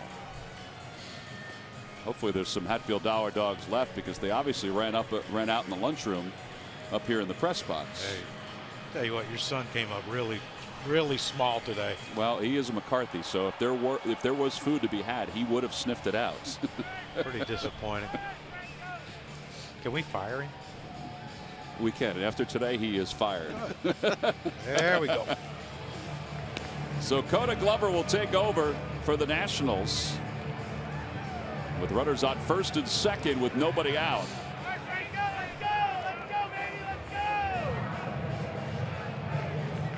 Herrera's at first base. Howie Kendrick is at second base. And Michael Franco 0 for 3 is coming up. But got a new weapon. He's been using that unfinished bat. Now he's using a black one. This is bat. Maybe he's trying to change his luck. Or maybe that's his bat against the sinker ball. I don't know. Let's hope it produces something here. A fastball and it's 0-1. 96 from Glover.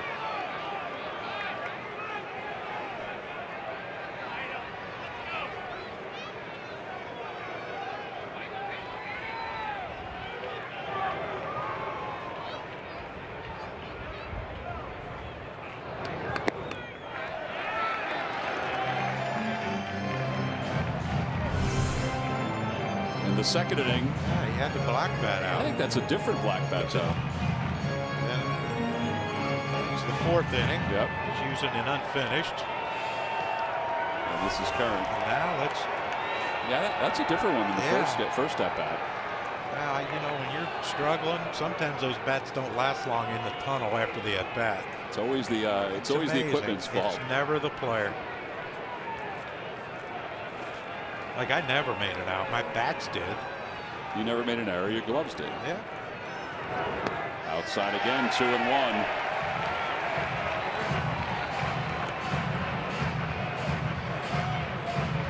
Let a little doubt creep into their heads. You know what? I don't care how good your stuff is. When you know that your bullpen's struggling, there has to be, like, I can't make a mistake here. I can't make a mistake. If he hits a home run, the game's tied. I have to be perfect. And sometimes when you seek perfection, imperfection shows up. This is where he's got to be smart, Ben. You know, just these pitches aren't even close. That's find one in that happy area and let it fly if you get it there. If not, you got to take it. So Nava's on deck. That's the pitcher's spot. Gomez warming up for the Phillies.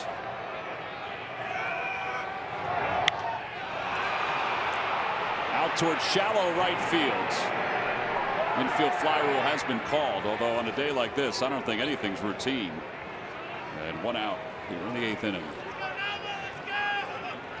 And Daniel Nava will bat after hitting 2 home runs yesterday. Both of these swings, I mean, he was right on it. What I liked about it was it's the same swing. So he goes up top his first at bat, takes the same swing in his next at bat, and hits it even farther. You know, that shows that he's not trying to do too much at the plate. 2 pretty swings there by Daniel Nava.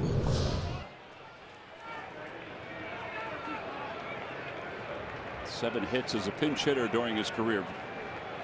He had such a good spring, and I think the Phillies were happy to put him on the roster because he is so versatile off the bench, lefty or righty.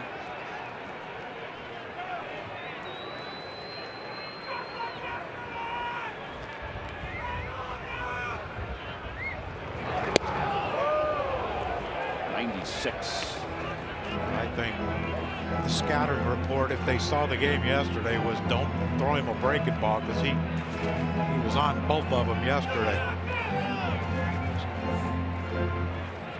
First pitch, 96 Cheddar up.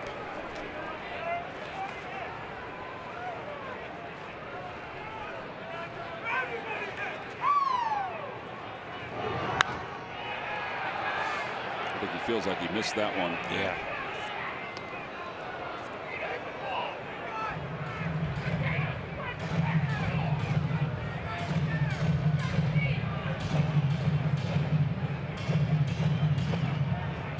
Well, let's hope he tries to trick him and throw him a breaking ball.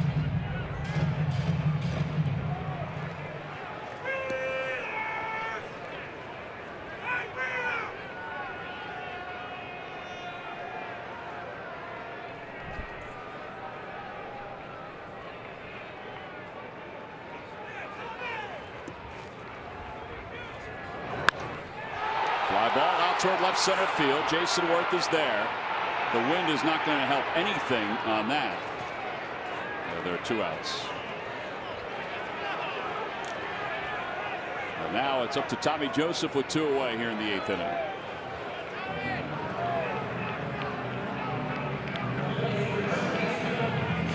he's had some struggles at the beginning of this year, but there's really a situation that really make him feel good about himself and his contributions to the team. I'd love to see Tommy step up here and do some damage. Just for his personal psyche, it would do wonders. Walked his last time up.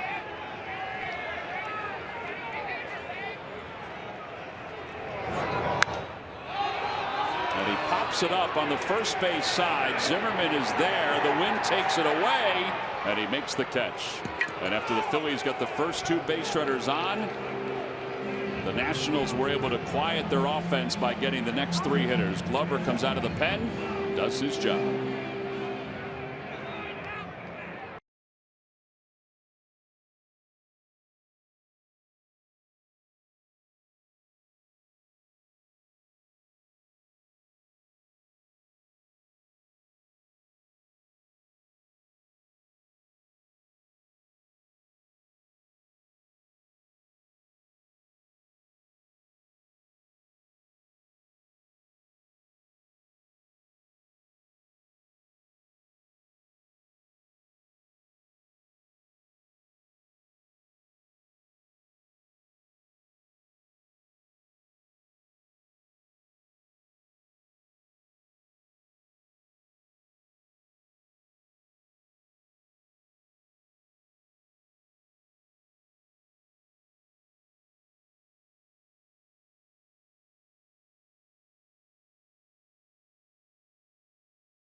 Phillies down 7-4 as we go to the top of the 9th inning here at our home opener. Every time the Phillies retire, the opposing team 1-2-3. Comcast will make a contribution to Phillies charities. Phillies baseball is brought to you by Xfinity. Xfinity X1 will change the way you experience TV. Well, Genmar Gomez is on to pitch here in the top of the 9th inning. Genmar pitched in the opener and allowed 2 runs on 2 hits in that inning. Daniel Nava stays in the game to play first base, so Genmar bats in Tommy Joseph's spot. And Bryce Harper will lead it off.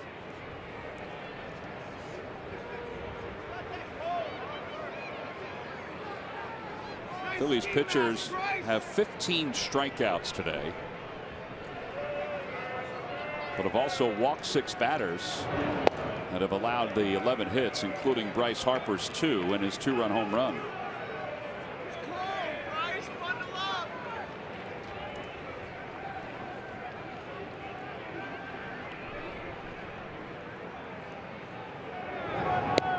That's right there, Bryce. You gotta swing at that.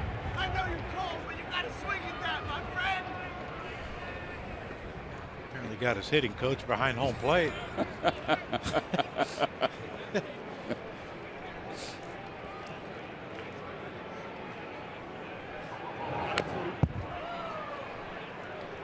I think you were saying before, as a player, I think it is kind of distracting when you have all that on. It just feels like you're restricted in a lot of ways.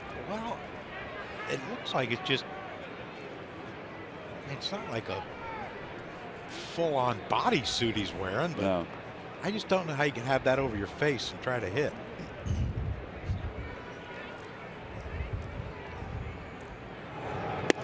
Too bad the pitcher can't say, hey man, that's bugging me. Can you tell him to? Yeah, you wonder if a pitcher went out there with that, they probably wouldn't allow it. Hitters would probably throw a fit. Let's see him tomorrow. I'm going to ask him why, if that's restricting, so then we'll have a better idea.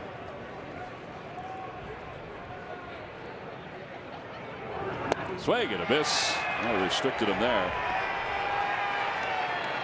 16 strikeouts today for the Phil's pitching staff. 16 strikeouts. 25 outs. 16 strikeouts, 2 double plays. Good tight slider, back-footed. Barely see the dot on that pitch.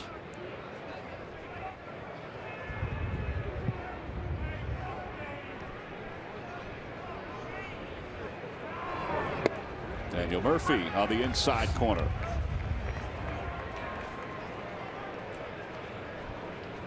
Rarely ever talks to the umpire. Only after every pitch. He might hit a home run when he crosses home. Now, was that a strike? Yeah. Where do you think that was? Are you going to give him that pitch all day? Out towards shallow center field. Freddie Galvis says he has it. 2 outs. Not the most accurate forecast. Count on the team that gets it right. Count on NBC 10 First Alert Weather. Erica, Glenn, Tammy, Bill, and Crystal rated most accurate for your neighborhood. They did say it was going to be windy today, and they were right on about that one. 100%. There's a 100% chance of wind today. Yeah. I wonder if I could be a meteorologist. How would you do in front of that green screen where you have to worry about where the radar and everything is? Hard to tell what I'd draw on that thing. Is that why Ben is in front of the telestrator yes. today? The telestrator ain't the issue. It's getting it off before the play resumes. Yeah. Don't bother me. Why should it bother our viewers that they can't see anything going on the field because I've drawn all over the screen? Why are there all those red lines?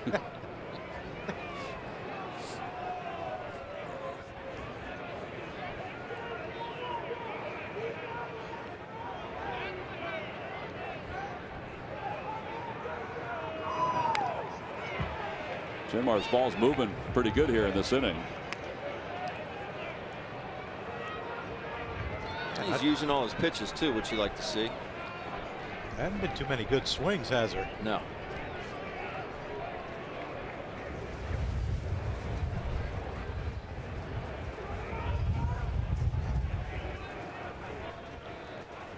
I mean, the temperatures had to drop. I would think at least 10 degrees since the game began. Another strikeout. 1, 2, 3 go the Nationals. Last chance for the Phillies when we come back to the bottom of the 9th. Cameron Rupp, Freddie Galvis, and Aaron Altair.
Deliveries of the game. Well, I mean, the long ball's certainly been a factor today. Yeah, Bryce Harper got that changeup by Vince Velasquez right there on the inner half and didn't hit it great, but hit it out of the ballpark. But this one here was hit pretty well. The fastball center cut, a little elevated. Daniel Murphy, no doubt about that one.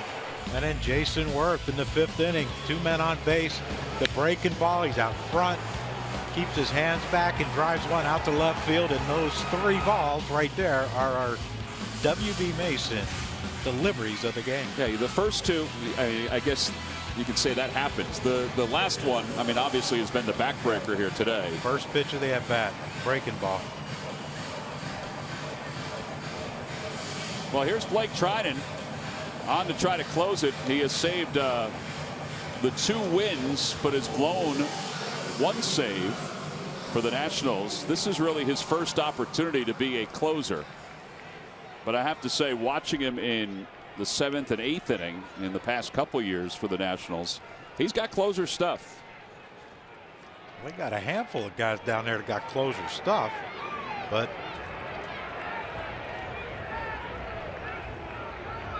sometimes when you know you're the last line of defense, things in your makeup change. I always remember Dan Plesac saying that you know, when he was told he was the closer, he said the biggest thing he realized is that once he shut that door in the bullpen, it wasn't going to open again unless he was in trouble. I mean, that's until the next day starter. Trotted out. Yep.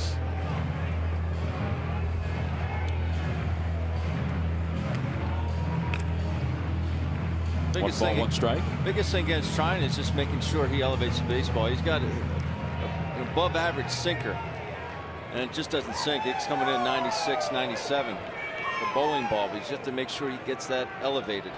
Obviously easier said than done. Back toward the middle, and that'll sneak into center field, a base hit. First hit of the day for Rupp. All right, so there is a little life left.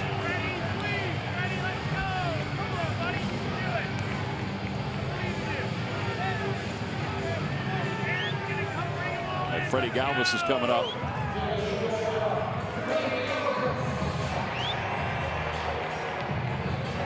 If you're the Nationals position players, you got to be thinking 8th inning, first 2 guys base hit, a walk, first 2 guys get on base, you have a 3-run lead. You got to be thinking, wow, what's going to happen now?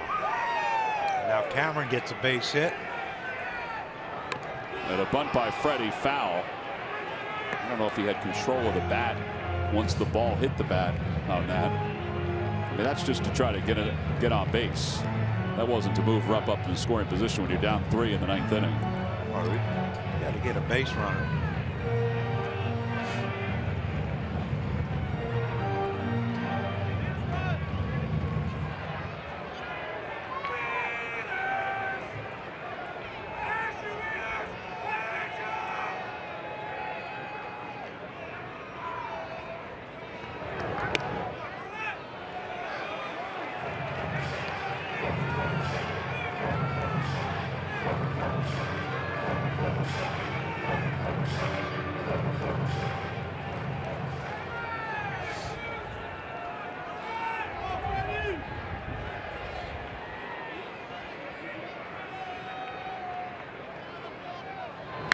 In the air to right field. No doubt about that one. If it stays fair, it is gone. It's a one-run game. Freddie Galvis with his 2nd home run of the year. It's a 7-6 ball game. Are his hands lightning or what? I mean, his hands are flying through the zone. Very handsy swing there. They just like for him to bottle that thing. That's how quick he gets his hands to the baseball. Not a big man in stature, but that's a powerful swing. And that ball's on the inner half. But it's not an overswing. No, that's the beauty of it. Controlled swing. And now Aaron Altair. Boy, you think about the chances. The play, the wild pitch, it gets past Wieters and bounces right back to him. Stassi gets thrown out. That's a run. Last inning, 1st and 2nd, no outs. Even if he got 1 there. Yeah, but this isn't over. Got to get a base runner, though. Get the rally started again. It's 0-2. If you're Freddie, you go from trying to lay down a bunt for a knock, and you go up top for a 2. Setting him up.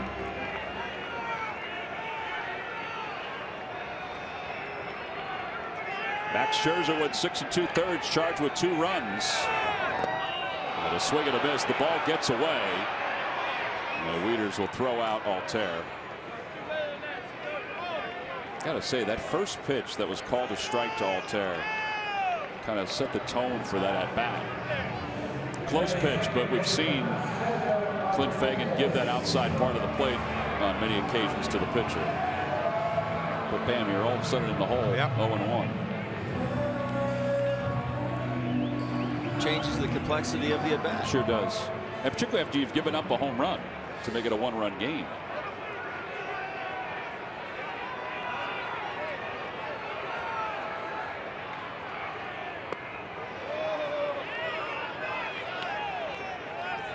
I think Cesar's trying it too. Like Freddie tried to bunt his first pitch. He hits a homer. I'm going to try it too. Fakes a bunt. Gets a ball call. Now he looks. Got to look for that fastball and get another one.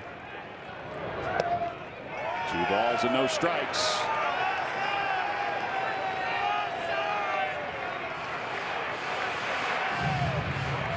See the comparison between the starter and the bullpen.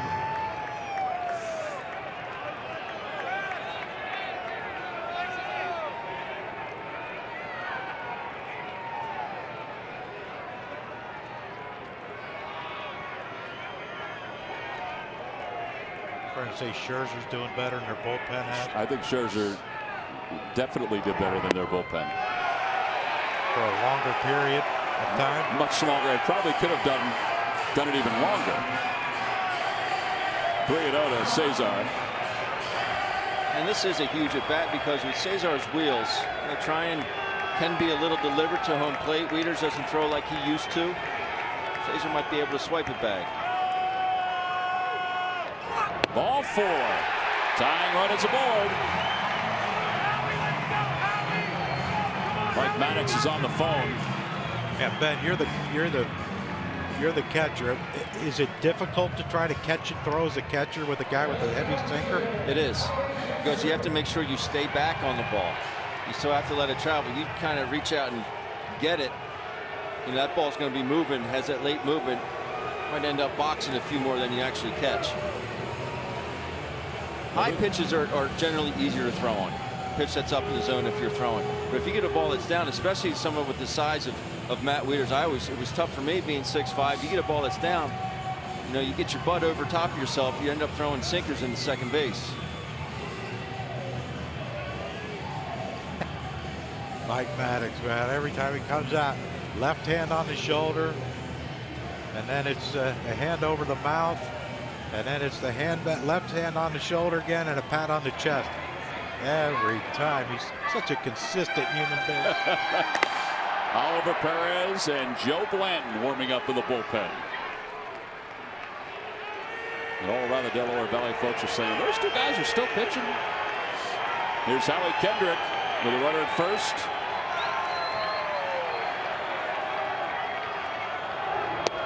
One ball, no strikes. It looked like he tried to speed up there to get the ball quicker to home. Got ahead of himself. Is this the major reason, Tom, you're wondering why they didn't try and retain Mark Melancon? Yeah, I mean, honestly, or go get somebody else. I'm with you. This kid, like we said, Johnny, you said it, he has the stuff.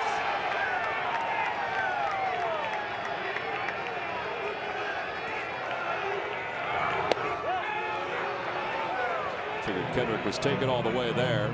Evens up the count, 1-1.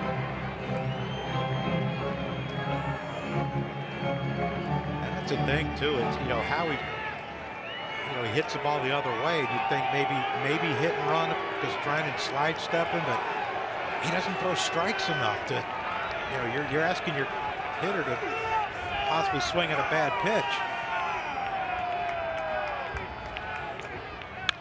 That one's out toward right center field. Harper is there.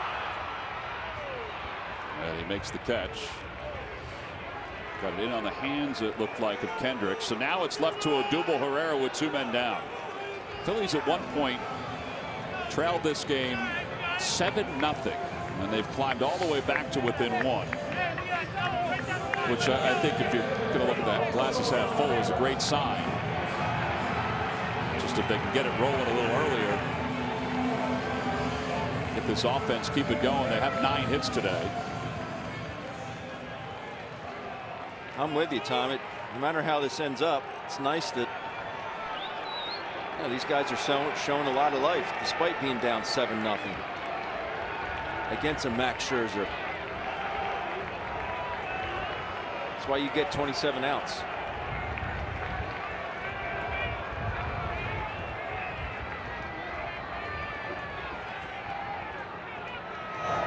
Inside, 1-0.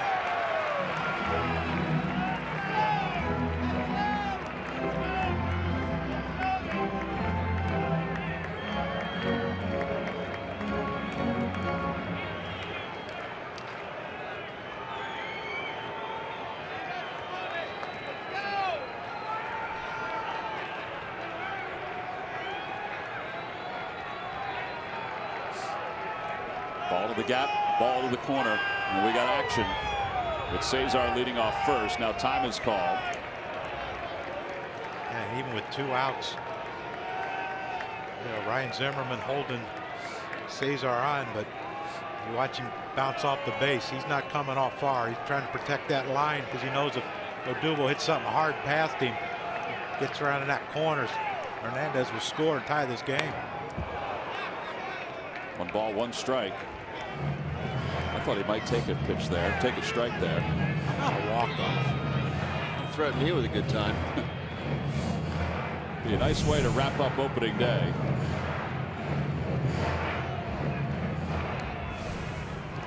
Lefties like it down and in. I don't know if they like it that down and in. I mean, there's a massive hole in Murphy. Zimmerman's holding him on. Murphy's way in the hole at second base, and Trey Turner's over there on the left shortstop side of second base. Grounded a routine second. This gets through. Got to hit it first, right?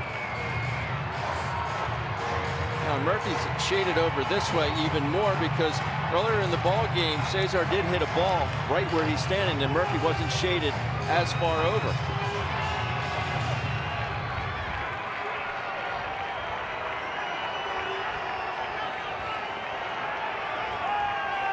One ball and 2 strikes to Herrera. Come on, elevate one.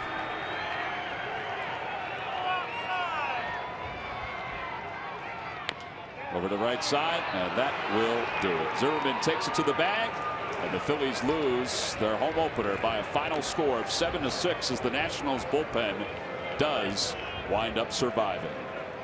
Well, the Phils were down 7-0 at one point, but after scoring 6 runs, they were retired here in the 9th inning, and the Nats take game 1 of this 3-game series. Our Chevrolet player of the game. Well, you could pick a handful of guys, but Max Scherzer really was dominant today for the Nationals. Yeah, he was really good. Had all his pitches working. The fastball, the slider, the changeup, and when he needed to, he did what he had to do. Fielding his position-wise, great play by Zimmerman on Freddie, but he rarely did he throw anything over the center of the plate, hitting corners, up, down in the strike zone, and that's why he's the Chevrolet player of the game. So the Nationals take game 1. They win it 7-6 over the Phillies. We'll be back to Citizens Bank Park to wrap things up right after this.